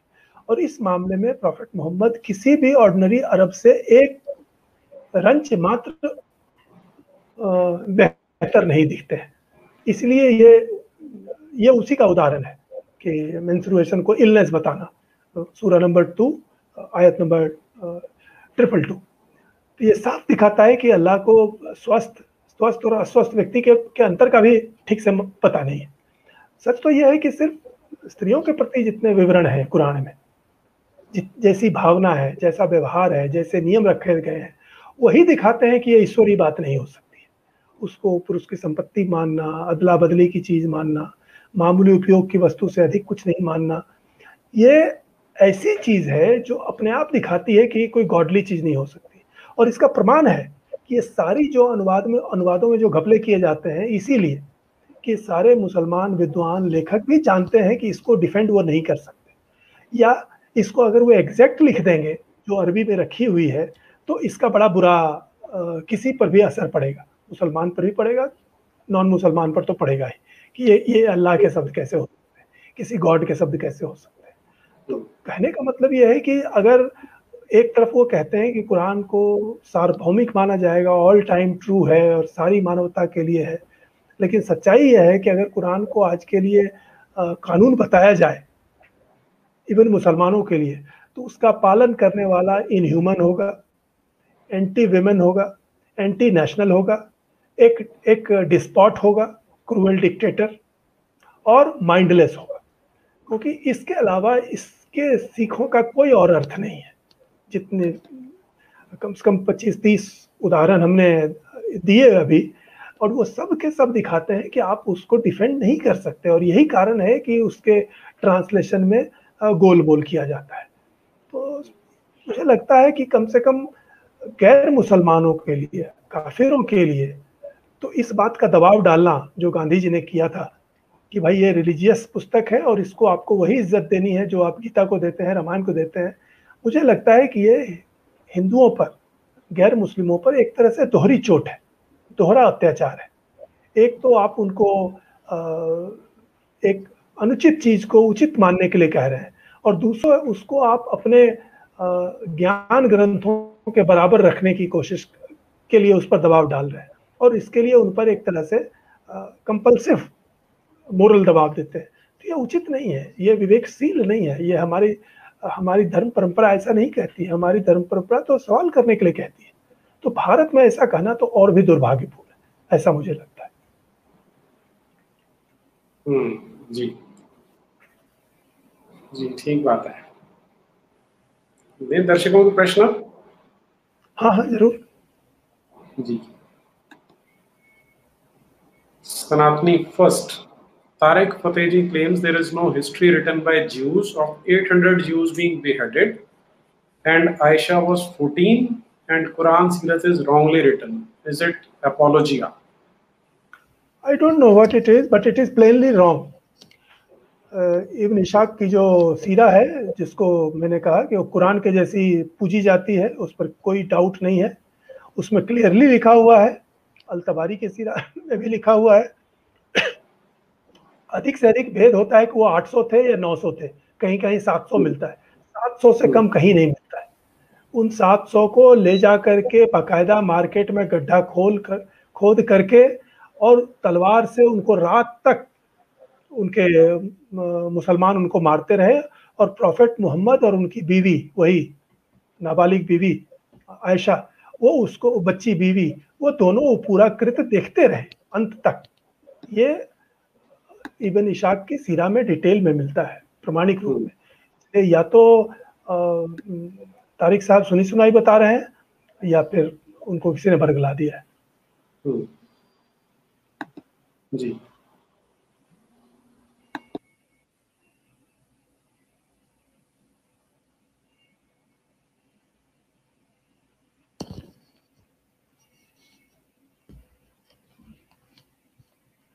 इस्लाम से पूर्व अल्लाह की अवधारणा मैं कह चुका हूँ।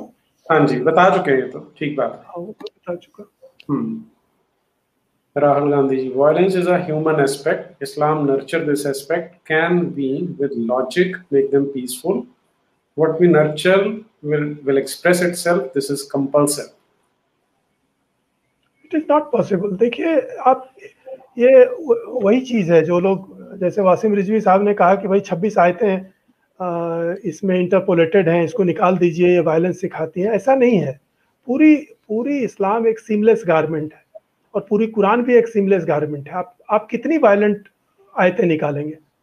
आप अगर निकालेंगे तो शायद अगर सारी ऐसी चीजें आप कुरान से निकाल दें तो शायद कुरान 10 पन्ने की चीज हो जाएगी। उसी तरह कुरान के साथ आप करेंगे, प्रॉफेट मोहम्मद को जब आइडियल बताया गया है और फाइनल प्रॉफिट बताया गया है, और मुसलमानों के लिए for all time behaviour model बताया गया है, तो प्रॉफिट मोहम्मद की जीवनी आप कैसे बदल देंगे? वो तो वैसी ही रहेगी। तो उनके जीवन की जितनी घटनाएं हैं, प्रॉफिट बनने से लेकर के उनके देहांत तक, उसमें जो मॉडल है, उनमें जो उन्होंने कहा और जो किया, उसमें आप क्या क्या बदलेंगे? वायलेंस इस्लाम के साथ इंट्रिंसिक है, इनसेपरेबल है। उसका कारण यह है कि अगर वायलेंस को हटा दिया जाए तो इस्लाम एक दिन भी नहीं टिकेगा। और ये प्रॉफेट मोहम्मद के समय से सही है। प्रॉफेट मोहम्मद 13 साल तक सिर्फ मौखिक बोलते रहे, उनको लोग नहीं मिले, और जो मिले भी वो एक तरह से गुंडे बदमाश टाइप लोग, जिनको लगा कि एक हमको एक आड़ मिल गई, एक हमको एक छाता मिल गया, और वहां जुट करके वो ज्यादा अच्छे से काम कर सकते हैं। उसी तरह के लोग हैं, और ये कुरान में मिलता है। कुरान में दर्जन जगह ऐसी बात लिखी हुई है, तुम्हारे फॉलोअर लोली किस्म के लोग हैं। ये बहुत सौभाग्य की बात है कि स्वयं कुरान में उसका रिकॉर्ड है कि प्रॉफेट मोहम्मद का विरोध करने वाले लोग, मतलब जो प्रॉफेट की बात नहीं मानते थे, जो मोहम्मद को प्रॉफिट मानने से इनकार करते थे, जो अल्लाह की आयतों को स्वीकार करने से इनकार करते थे, वो जो संदेह करते थे, जो ऑब्जेक्शन करते थे, वो स्वयं कुरान में रिकॉर्डेड है। और इसीलिए हम ये जानते हैं, वरना प्रॉफिट मोहम्मद के जीवनीकारों ने उस तरह की निगेटिव चीज़ों को छोड़ दिया है। बहुत सी चीज़ें नहीं मिलती हैं, और मूल्य तो क्यों बताएंगे, लेकिन कुरान में चूंकि वो रिकॉर्डेड है, इसलिए साफ साफ दिखता है। जी। साहिल जी का क्वेश्चन है, थोड़ा टेक्निकल है एक ये भी हमारे फॉलोअर जी। क़यामत से पहले क्या हो रहा है जन्नत और जहन्नुम में? ये कोई नहीं जानता। मैंने जैसा कहा कि वो तो एक काल्पनिक बात है। और हमने शुरू में एक टॉक किया था प्रमाणों पर, कि कुरान प्रमाण की बात बहुत करता है, सत्य की बात बहुत करता है, लेकिन उसके ना अल्लाह का प्रमाण है, ना जन्नत का प्रमाण है, ना जहन्नुम का प्रमाण है। आपको ये फेथ पर स्वीकार करना है, और अगर आप नहीं स्वीकार करेंगे तो आपको दंड मिलेगा, काफिरों को भी मिलेगा और मुसलमानों को भी मिलेगा। तो क़यामत से पहले की क्या बात है। और ये वो टॉफी है जो मिलेगी वहां जाने पे, अभी आप दे दो जो सोने की अंगूठी आपने पहन रखी है, ये वही बात है। सब कुछ, जान भी दे दो जी। माधव जी हैं, is there any verse in Quran which says this is the last verse of Quran from which we can understand Quran is complete? Maulvis don't talk about completeness of Quran. Why? They only say original. बड़ा सही question है इनका। हाँ, बहुत interesting सवाल है। देखिए, ये तो तब होता शायद हम लोग अगले मोहम्मद वाले टॉक में इसकी चर्चा करेंगे थोड़ी बहुत। एक जगह कुरान में लिखा हुआ है कि यही जो अभी बोल रहा था, कि जब मक्का के पगान मोहम्मद की बातों को ऑब्जेक्ट करते थे, उसको काटते थे, उस पर प्रश्न उठाते थे, उसमें गलतियां निकालते थे, तो मोहम्मद बौखला जाते थे। तो कई बार उनके मुंह से ऐसे जवाब आते थे, हालांकि उनके जवाब अल्लाह के जवाब है, लेकिन वो कॉन्ट्राडिक्टरी है। एक जगह ये मिलता है कि कुरान जो है वो पूरी की पूरी हेवन में सुरक्षित रूप से एक प्लेट पर लिखी हुई है, और अल्लाह को जब जब उसको ठीक लगता है वो उससे पढ़ करके बताता है हमको, और हम तुमको बताते हैं। लेकिन दिक्कत यह है कि मोहम्मद ओनली सोर्स है, ये ओनली मीडियम है, और मोहम्मद एकाएक उनका देहांत हुआ। तो ट्रेडिशन में मिलता है कि वो जो रेगुलर आयतें आती थी, तो मोहम्मद खुद ही बोलते थे कि इसको उस चैप्टर में लगा देना, इसको उस चैप्टर में रखना। तो प्रॉफिट खुद ही इसका डायरेक्शन देते थे। लेकिन जब उनके जो आखिरी टाइम था, उसमें बहुत सी आयतें ऐसी कही गई जिसका वो डायरेक्शन नहीं दे सके। और खास करके ये जो आखिरी सूरा है नंबर 9, मैं पिछले टॉक में कह चुका हूं कि वो क्रोनोलॉजिकल नहीं है, इसके कारण बहुत सी गड्डमड है और उसका रहस्यमय जैसा लगता है। क्रोनोलॉजिकल अगर रखा जाए तो ये सूरा नंबर 9 है, वो आखिरी होगी। तो उसमें भी कौन आगे है कौन पीछे है ये कोई नहीं जानता, क्योंकि खलीफा उस्मान ने इस कुरान को एडिट करके बनवाया, तैयार करवाया, संकलित करवाया। तो इसलिए वो उन पर, उनके सेक्रेटरी पर निर्भर है कि उन्होंने कैसे इसको लगाया। तो कहीं लिखा हुआ है ही नहीं, तो आपको मूल्य कैसे बताएंगे कि कौन सी आयत अंतिम है। लेकिन मोटे तौर पे यह कहा जाता है कि वो जो नंबर 9 है वो शायद आखिरी सूरा है, और इसीलिए उसको जोड़ करके लोगों ने खुद ही लगा दिया। ये मोहम्मद की बताई हुई नहीं है। आमतौर पर मोहम्मद खुद बता देते थे कि इसको वहां लगा देना। तो ये जो सूरा नंबर 9 है, ये लोगों ने खुद जोड़ करके लगाई, जिनको याद थी सारी सूरा, तो ये सारी आयत है, और उसका टाइटल भी उन्होंने अपनी इच्छा से। उसमें भी जो 30 नंबर आयत से आगे वाली है वो माना जाता है कि वो पहले आ गई थी, और 1 से 29 वाली जो है वो लास्ट वाली आयतें हैं, ऐसा रेफरेंस होता है। ये सब चीजें चूंकि मोहम्मद के समय ये बनी नहीं, तो इसको तो खलीफा उस्मान ने बनवाया। तो उस समय जिन लोगों ने बैठ के बनाया, उनको जैसा ठीक लगा उन्होंने लगाया। जी जी। अगली है eagle I. Quran is the mother of all problems in the world. नहीं, ऐसा तो नहीं है, काफी सारी कह सकते हैं। ऐसा एग्जैक्टली तो नहीं है। हालांकि एक ब्रिटिश प्रधानमंत्री थे जिन्होंने, कहा जाता है कि ऐसा कहा था, शायद ग्लैडस्टोन। लेकिन वो जब आदमी, हाँ, तो लोग जब परेशान होते हैं तो लोग कह देते हैं झल्ला करके। तो इसमें अतिरंजना होती है। दुनिया में बहुत सी समस्याएं हैं, अभी तो आप देख ही रहे हैं अभी दुनिया किस समस्या से उलझ रही है। तो कुरान भी एक समस्या जरूर है पॉलिटिकल प्रॉब्लम के रूप में, और ये नोट करना चाहिए कि ये समस्या सिर्फ काफिरों के लिए नहीं है, मुस्लिम शासकों के लिए भी ये समस्या हो रही है, खास करके जो शासक लिबरल किस्म के हैं और जो मॉडर्न लाइफ और मॉडर्न इकोनॉमिक सिस्टम चला रहे हैं, उनको ये प्रॉब्लम हो रही है, क्योंकि बिना काफिरों के सहयोग से इकोनॉमी नहीं चल सकती। लेकिन काफिरों के बारे में कुरान ऐसे कहता है कि वो पूरी शिक्षा में गड़बड़ हो जाता है। बच्चे पूछते हैं उसका जवाब नहीं है, युवा पूछते हैं उसका जवाब नहीं है, डिस्कशन में लोग सवाल उठाते हैं उसका जवाब नहीं है, तो शासक परेशान है कि इसका क्या करे। जी, राहुल जी कह रहे हैं तुर्क लोग ने इस्लाम क्यों अपनाया, मंगोल ने इस्लाम क्यों अपनाया? ये मुझे लगता है शंकर शरण जी उत्तर दे चुके हैं कि तलवार। सबका एक ही उत्तर है कि तलवार से। Madhav ji, Quran in one line, follower means दिमाग तन से जुदा, नॉन फॉलोअर मीन्स तन से जुदा। जी, कह सकते हैं। अच्छा समअप किया है तुमने।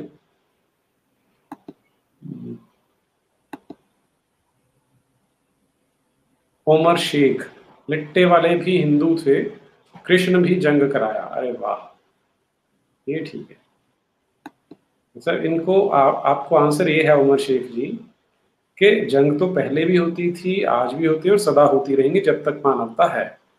लिट्टे में जो जंग हुई है वो आप कह सकते हैं कि उसमें बहुत सारे हिंदू भी थे और क्रिश्चियंस भी थे, कोई बात नहीं। लेकिन हिंदू स्क्रिप्चर कौन सा बोलता है कि मजहब के नाम पे मारना काटना शुरू कर दो, इसका उत्तर ढूंढना पड़ेगा आपको, क्योंकि कुरान इसको स्पष्ट बोलती है कि उसका मजहब अलग है इसलिए तुमने उसे मार देना है। ये प्रॉब्लम है। यूं तो हमारे यहाँ पंजाब में कहा जाता था सिख टेररिज्म था, लेकिन वो सिख टेररिज्म नहीं था, क्योंकि सिखों का भी कोई ग्रंथ नहीं बोलता कि मजहब के आधार पर तुमने दूसरों को मारना है, तो इसलिए उसे सिख टेररिज्म नहीं कहते। लेकिन इस्लामिक टेरर इसलिए बोला जाता है कि उसके ग्रंथ के अंदर लिखा हुआ है कि मजहब के कारण मारना। मैं इसमें ये भी देखता हूँ कि जब इसका मतलब ये भी है कि आपको अभी तक जितनी बातें हमने कही उसमें आपको कोई आपत्ति नहीं है, उसमें कोई गलती नहीं दिखी, तो आप दूसरों की गलतियां निकाल रहे हैं। वो गलती हो भी सकती है, आपने जो कहा उसमें नहीं हो सकता है वो गलत ना हो, जैसा नीरज जी ने कहा। लेकिन आपका जो विषय हम लोग विचार कर रहे हैं उस पर आप कुछ नहीं कह सके, यही दिखाता है कि वो सब बातें सही है। जी, अगला प्रश्न आयशा से है जी, प्रॉफिट चाइल्ड राइट से। बड़े मियाँ एक्सटॉर्शनर्स बिजनेस सिखाते हैं, खुद काफिरों के दिलों पे ताला लगाते हैं, फिर जहानों में कबाब बनाते, अच्छा जहन्नुम में कबाब बनाते हैं एटर्निटी के लिए, सैडिस्टिक प्लेजर। हाँ, यही बात कह रहे थे Shankar ji.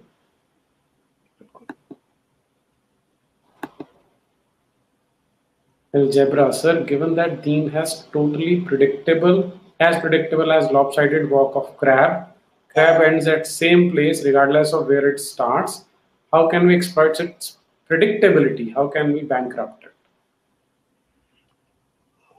Only one way to spread the knowledge of Islam precisely, authentically, foundationally among the Kafirs as well as among the Muslims. जैसा मैंने कहा कि काफिर तो बिल्कुल ही नहीं जानते इस्लाम के बारे में, वो तो इतना भी नहीं जानते कि इस्लाम का दो भाग है, पॉलिटिकल इस्लाम भी और रिलीजियस इस्लाम भी है, और पॉलिटिकल इस्लाम ही इस्लाम है, रिलीजियस इस्लाम उसका बहुत छोटा सा हिस्सा है, नगण्य जैसा। तो जब काफिर इतना भी नहीं जानते तो वो इतनी दूर तक कहाँ से सोचेंगे। और मुसलमान भी नहीं जानते, उनको भी इस्लाम में कैद करके रखा गया है और उसके लिए उनको भी गोल मोल और झूठी बातें, झूठा इतिहास बताया गया है। तो इसकी सच्चाई जितनी फैला दी जाएगी अपने आप इसका सोल्यूशन लोग निकाल लेंगे, हमें निकालने की भी जरूरत नहीं पड़ेगी, खुद मुसलमान निकाल लेंगे, खुद काफिर निकाल लेंगे। जी, नवेंदु विश्वास जी हैं, नमस्ते Navendu ji. May God enlighten you. जी धन्यवाद नवेंदु जी, आपका बहुत बहुत आभार। आकृति भंडारी हैं जी, आकृति जी पत्रम पुष्पम के लिए आपका आभार है। यश सोनी जी आपका भी धन्यवाद, कुछ प्रश्न नहीं है। अनुज वाल्मीकि जी, अच्छा, गुड जर्नलिज्म विद अफराम अनबार जी, धन्यवाद अनुज जी, बहुत बहुत आभार। Ninja sir kindly change your JD moderator and, अच्छा ठीक है जी, मैं देखता हूँ इसे।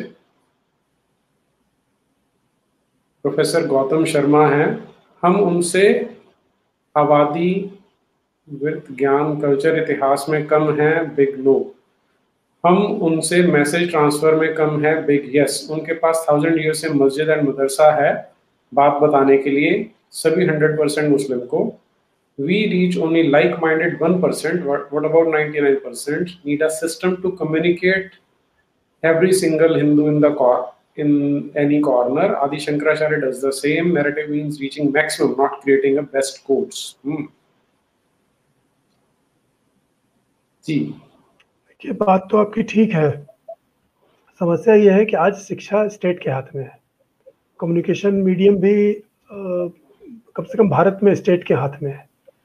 तो ये जो हम लोग कर रहे हैं ये 1000, 2000, 5000 लोगों तक पहुंचती है और शिक्षा करोड़ों लोगों तक पहुंचती है। स्टेट के जो मशीनरी है वो करोड़ों लोगों तक पहुंचती है। तो जब तक सच्चा इतिहास, सच्चा सिद्धांत, कंपैरेटिव रिलीजन, इन सब की पूरी जानकारी जब तक सब तक नहीं पहुंचाई जाएगी, तब तक ये कहना बड़ा मुश्किल है कि मुसलमानों के पास तो है, हमारे पास नहीं है। हमारे पास है, लेकिन चूंकि इस सिस्टम में वो बिना स्टेट के इंटरवेंशन के नहीं हो सकता। अगर वो सिर्फ इतिहास को सही सही पढ़ाना शुरू कर दें, अगर वो सभी रिलीजनों की मूल किताबों को पढ़ाना स्कूलों में, कॉलेजों में, यूनिवर्सिटियों में शुरू कर दें, उसको एक सब्जेक्ट बना दें कि आपको कुरान पढ़नी है, आपको रामायण पढ़नी है, आपको बाइबल भी पढ़नी है। कंपलसरी नहीं, आप एक सब्जेक्ट बना दें, ऑप्शनल ही सही। लेकिन जैसे विद्यार्थियों को चुनने के लिए 25 सब्जेक्ट होते हैं कि उसमें से किसी भी चीज़ में वो एमए कर सकते हैं, बीए कर सकते हैं, उसी तरह ये सब्जेक्ट्स भी अवेलेबल होने चाहिए। और हिस्ट्री में ये जो लिपापोती हुई है वो बंद होना चाहिए। आपको ओरिजिनल हिस्ट्री पढ़ानी चाहिए, जो भी जिसने भी लिखी है, मुस्लिमों ने लिखी है, अंग्रेजों ने लिखी है, भारतीयों ने लिखी है, वो ओरिजिनल हिस्ट्री पढ़ानी चाहिए, मूल किताबें। और ये लिपापोती के कारण ये गड़बड़ी है, जिसके कारण ये समस्या हो रही है, जिसकी ओर आप ध्यान दिला रहे हैं। और ये यूरोप में भी है, अमेरिका में भी है, कहीं भी इस्लाम के बारे में सच बात नहीं पढ़ाई जाती। जबकि इस्लाम अपने सिस्टम में, अपने मदरसों, मकतबों में, अपने मौलवियों के माध्यम से वो अपना पाठ, अपना प्रचार वो बखूबी करता है। तो इस इम्बैलेंस के कारण समस्या है, बाकी और कोई समस्या नहीं है। अगर ये इम्बैलेंस खत्म हो जाए तो अपने आप इस्लाम को हराया जा सकता है। जी।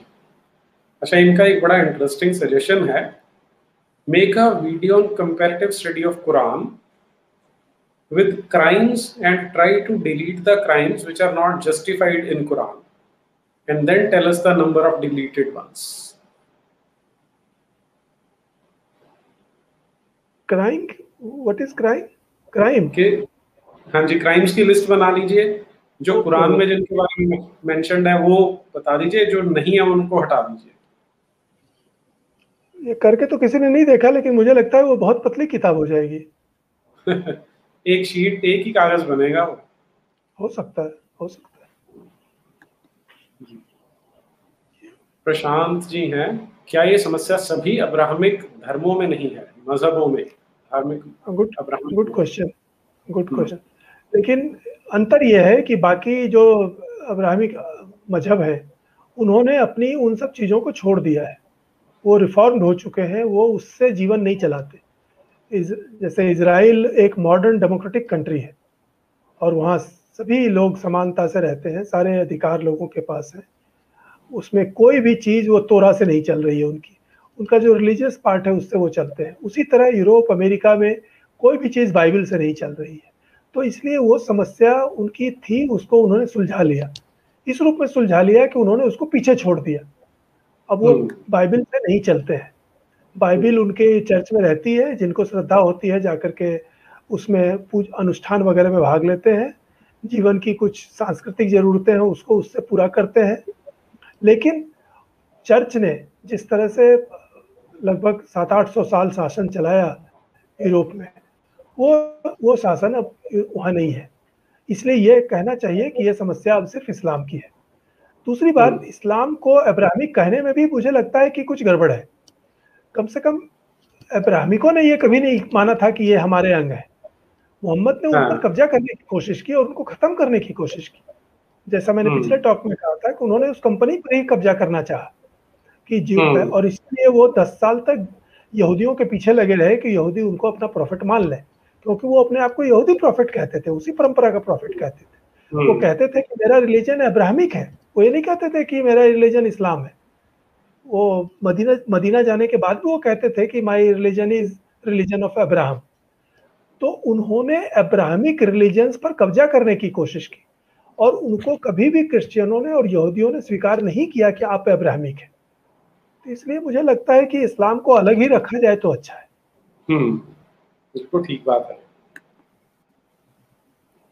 GJ, sir, we need more debates with Maulvis and Mullahs. If they don't agree, that should also be published.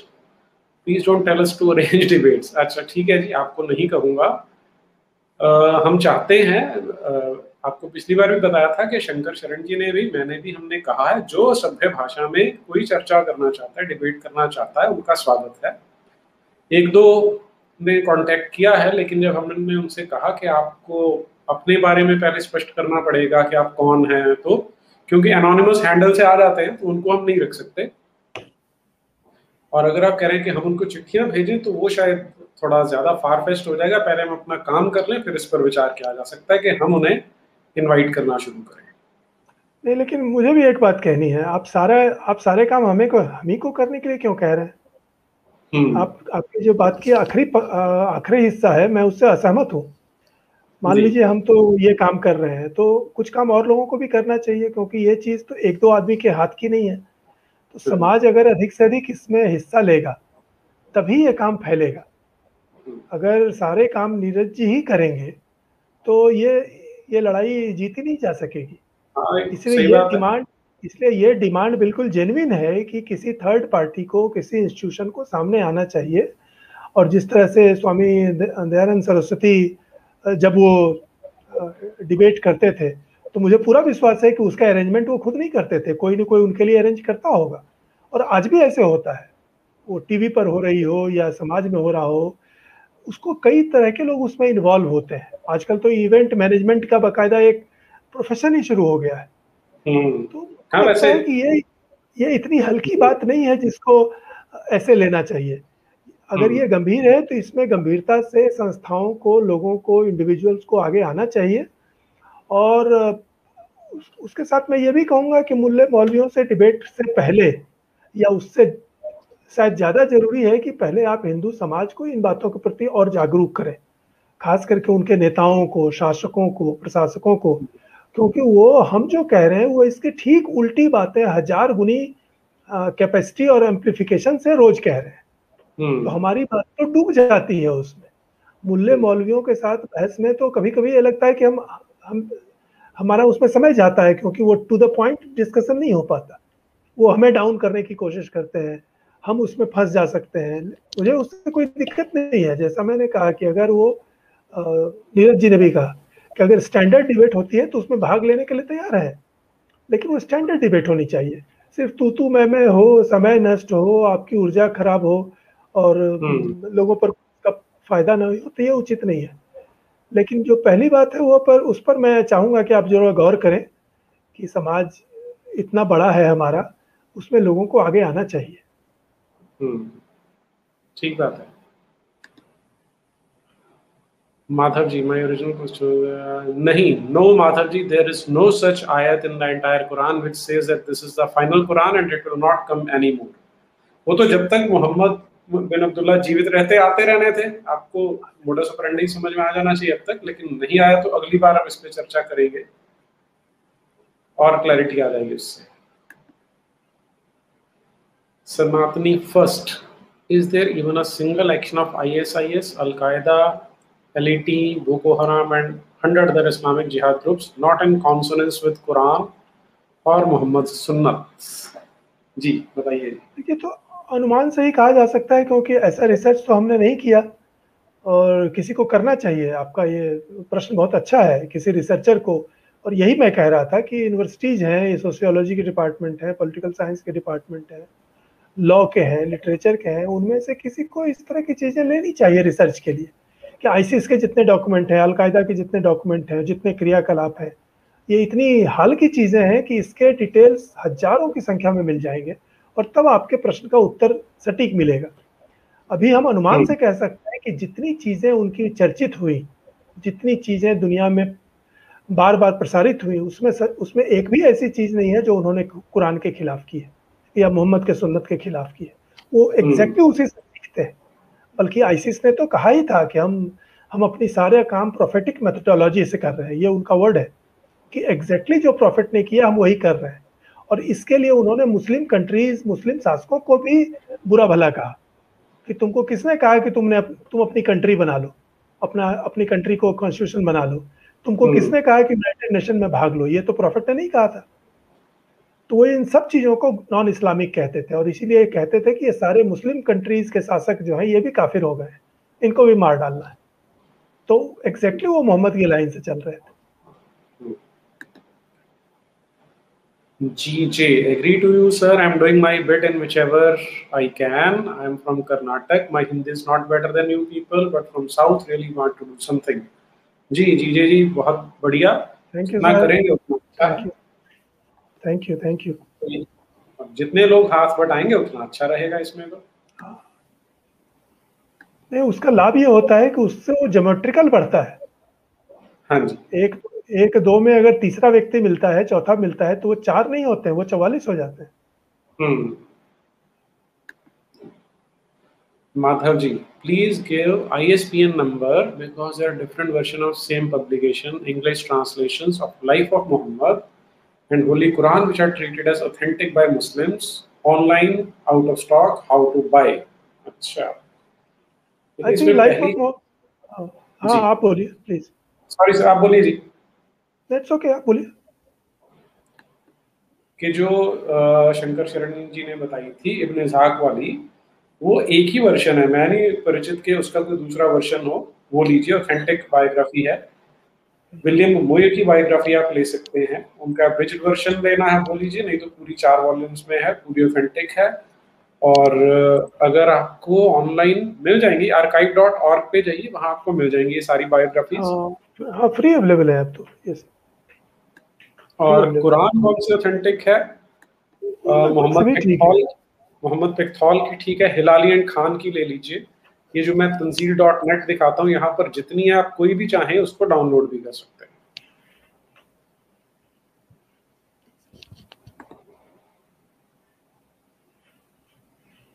Fireball multimedia, क्या लेफ्टिज्म मुस्लिम औरतों को ये बातें पता हैं? क्या लेफ्टिस्ट मुस्लिम औरतों को ये बातें पता नहीं है?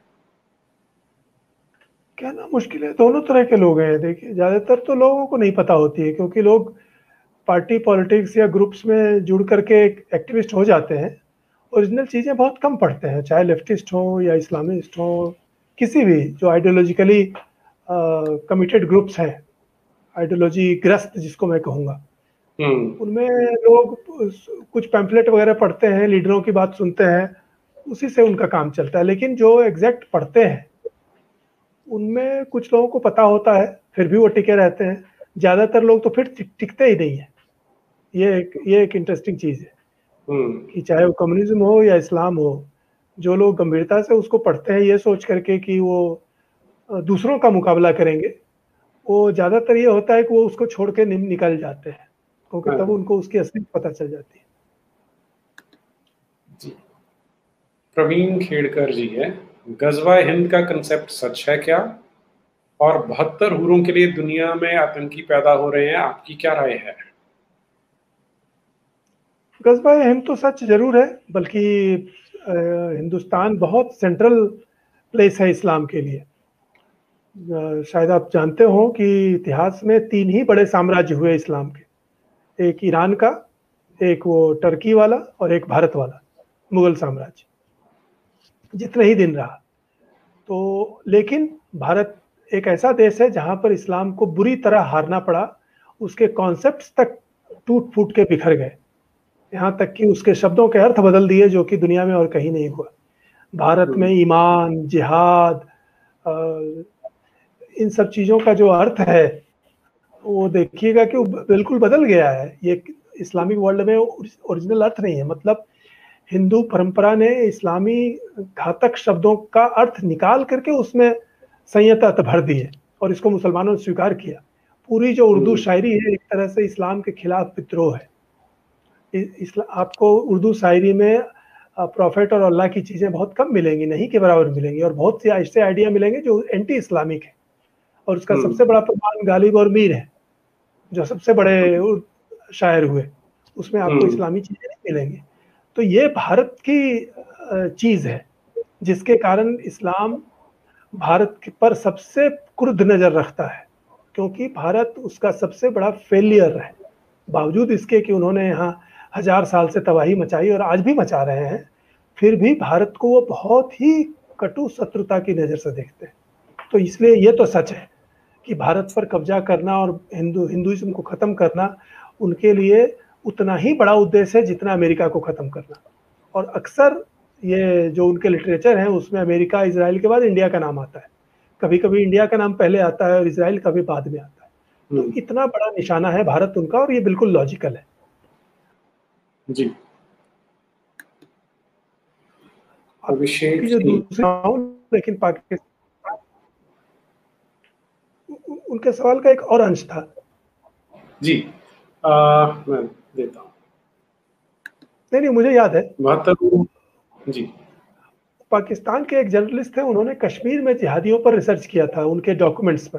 वो जो चिट्ठियां लिखते थे या कुछ ने अपनी वसीयत लिख छोड़ी थी, तो मुझे याद नहीं है लेकिन उनका नाम, लेकिन उन्होंने लगभग 300 जिहादियों के डॉक्यूमेंट्स पर रिसर्च किए थे और उन्होंने लिखा कि 96 या 97% जिहादियों को, जिनको लग रहा था कि अब वो जल्दी शहीद होने वाले हैं, 96 या 97% जिहादियों ने जन्नत और हूरों का उल्लेख किया था।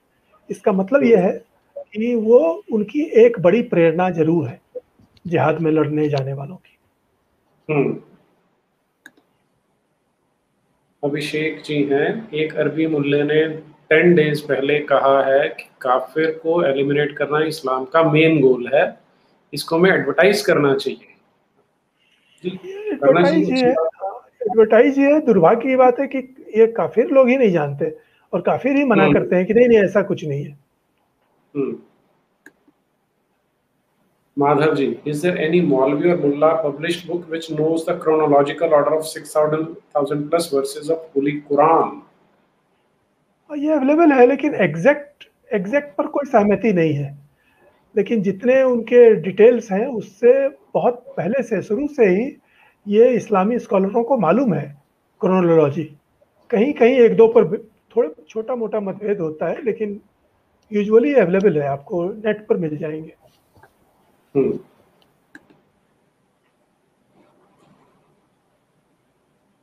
अच्छा, ये तो हम ले चुके थे जी। मेजर जी हेगड़े हैं, kudos to your intellectual work. जी धन्यवाद मेजर साहब। संदीप शर्मा जी,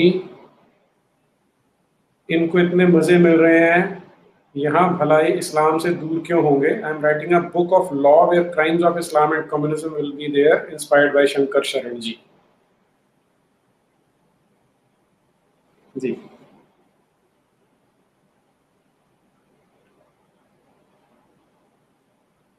तो साधुवाद है जी, और हमारी शुभकामनाएं आपके साथ। हिरण्मय जी हैं, we have to ban political Quran using, पूरा नहीं मैसेज आया लेकिन वो पॉलिटिकल कुरान को बैन करने की बात कर रहे हैं। बैन करना कोई जवाब नहीं है। देखिए, एक तो पुस्तकों को बैन करना भारत की परंपरा नहीं है। यहाँ जो ये लॉ भी बना था वो अंग्रेजों ने बनाया था, और अंग्रेजों ने भी इस्लाम को बचाने के लिए ही बना था। बहुत कम लोग जानते हैं कि ये जो हमारे यहाँ ये वो 295 और वो धाराएं हैं जिस पर केस हुआ करते हैं, भावनाओं आहत करने वाली, रिलीजियस सेंटिमेंट वाली, वो इस्लाम को बचाने के लिए ही हुई थी। भारत में ऐसा कभी नहीं रहा था और होना भी नहीं चाहिए। अमेरिका में नहीं है, यूरोप में भी नहीं है। किताबों का उत्तर उनकी आलोचना करना है, उनकी समीक्षा लिखना है, उसकी गलतियां दिखाना है। बैन करने से एक गलत परंपरा बनती है, क्योंकि फिर आप सही बातों को भी बैन करने के लिए कोई मांग करने लगता है, और बैन करने से उसके प्रति आकर्षण बढ़ता ही है, घटता नहीं है। Sanatani, first, I'm working on project to spread awareness and finish it in few months, hopefully. Is it possible to get help from scholars like you after it's finished?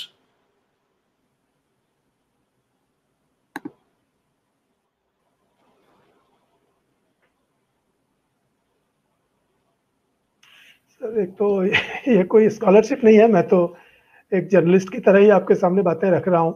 जैसा मैंने अभी पिछले 5-6 टॉक्स में कहा है कि एक कॉमन हिंदू को कॉमन सेंस से जितनी बातें उसमें गड़बड़ लगती है, मैं उसको रख रहा हूँ।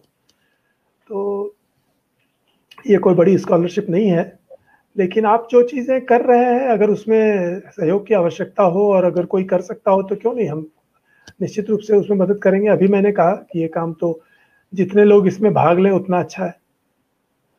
जी।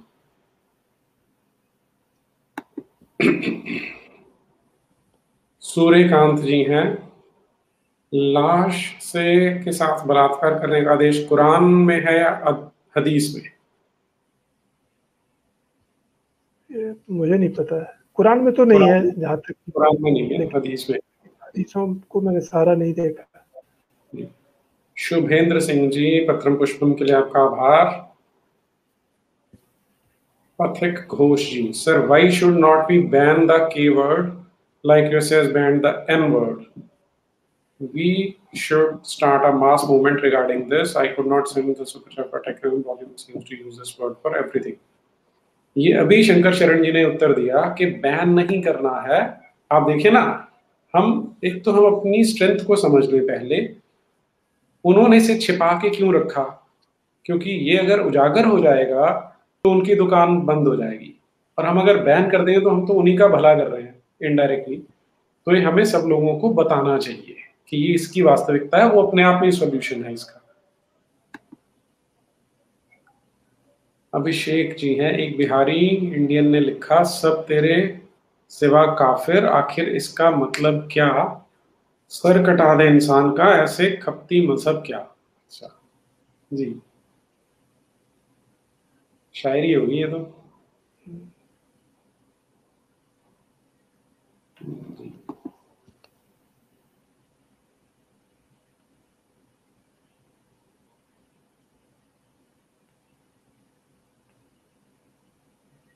कुरान के नेकेड ट्रांसलेशन करवाएं, सच और like minded, we can contribute. हाँ, ये कह रहे हैं जी, जैसे जयपुर डायलॉग्स में फतवा आलमगिरी ट्रांसलेट करवा रहे हैं, वैसे ही नीरज अत्री जी ग्रुप कुरान की नेकेड ट्रांसलेशन करवाएं फ्रॉम सच वाला जी and like minded, we can contribute and the project is not big. Translation तो पहले से है कुरान की, बहुत सारी अवेलेबल है, तो दोबारा से करने की आवश्यकता नहीं है, वो तो काम पहले ही हो चुका है उसमें। मुझे लगता है कि जो बात कही जा रही है इसको फैलाने की जरूरत है, और पुस्तकें भी जो पहले से लिखी गई हैं, जैसे भारत में सीताराम गोयल ने लिखी है, रामस्वरूप ने लिखी है, कुनराड ने लिखी है। मेरा अपना विचार यह है कि अगर उनको सारी भारतीय भाषाओं में उनको ट्रांसलेट किया जाए या उनकी छोटी छोटी समरी पैम्फलेट्स के रूप में फैलाई जाए, वो ज़्यादा बड़ा काम होगा। क्योंकि कुरान का ऑथेंटिक ट्रांसलेशन या हदीसों का ऑथेंटिक ट्रांसलेशन या फतवों का संकलन, ये सब काम तो हो चुका है, और ये अधिकांश लोग इससे लाभान्वित नहीं होंगे, क्योंकि वो स्कॉलर्स की चीज़ है। जो उस पर रिसर्च करेंगे वही सारे वो खंडों को उठाएंगे, बुखारी को, सही मुस्लिम वगैरह को। लेकिन ये जो लड़ाई है, ये पॉलिटिकल लड़ाई है, और पॉलिटिकल लड़ाई तब तक जीती नहीं जा सकती जबकि आप उसको हराने की स्थिति में नहीं आएंगे। और ये इंटेलेक्चुअल काम नहीं है, ये फिजिकल काम है। और इस रूप में जब तक बड़े संख्या में पब्लिक अवेयरनेस नहीं होगी, क्योंकि शिक्षा उनको उल्टी दी जा रही है, ये एक उल्टा संघर्ष हमारे लिए है कि हमें पहले उनकी गलत जानकारी इससे मुकाबला करना पड़ता है, फिर उनको सही जानकारी देनी पड़ती है। तो जितना काम हो चुका है या अवेलेबल है ऑथेंटिक, उसी को फैलाना शायद ज़्यादा जरूरी है, ऐसा मुझे लगता है। जी, ठीक कह रहे हैं। और एक फाइल्स नॉट फाउंड जो आप प्रश्न पूछ रहे हो, अगली डिस्कशन में अपने आप ही आपको उसका उत्तर मिल जाएगा, इसलिए आज हम नहीं ले रहे हैं इसको। और एक ये है टेस्ट आदित्य कुरान 443, इसके लिए मैंने एक वीडियो बनाया हुआ है जिसमें जाकिर नाइक का क्लेम था कि कुरान में कहीं पर कॉन्ट्राडिक्शन नहीं दिखेगी, तो उसे आप देखिए तो आपको वहां पर ये पूरी डिटेल मिल जाएगी इसकी 443 की। जी, तो हमने ले लीजिए प्रश्न आज के, मुझे लगता है डेस्क से निवेदन एक बार कर दूं, कोई मिस हो गया तो भेज दें हमें। अच्छा, क्वेश्चन कुछ तो आए हैं जी। ये एक आयशा का प्रश्न है जी। इट सीम्स अल्लाह मियां इज काफिर फोबिक एंड मुर्तद फोबिक। ठीक है, करेक्ट।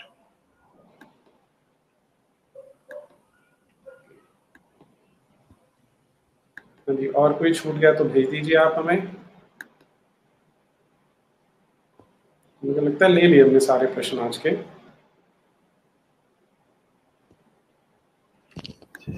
ठीक है, अगली बार की जो चर्चा है वो मोहम्मद बिन अब्दुल्ला पर ही रहने वाली है। हाँ वो सबसे महत्वपूर्ण है। मुझे लगता है कि इस्लाम का केंद्रीय बिंदु वही है, प्रोफेट मोहम्मद। इस्लाम उसी पर खड़ा है और उसी पर वो गिरेगा, बाकी किसी बिंदु पर नहीं। ठीक है जी, तो आज हम फिर इतिश्री करते हैं यहीं पर। दर्शकों से निवेदन है कि फटाफट से लाइक करें और शेयर करें इसको। मैं देख रहा हूँ कि व्यूअर्स ज्यादा और लाइक्स उससे कम है, तो इतना तो आसान है, कर सकते हैं।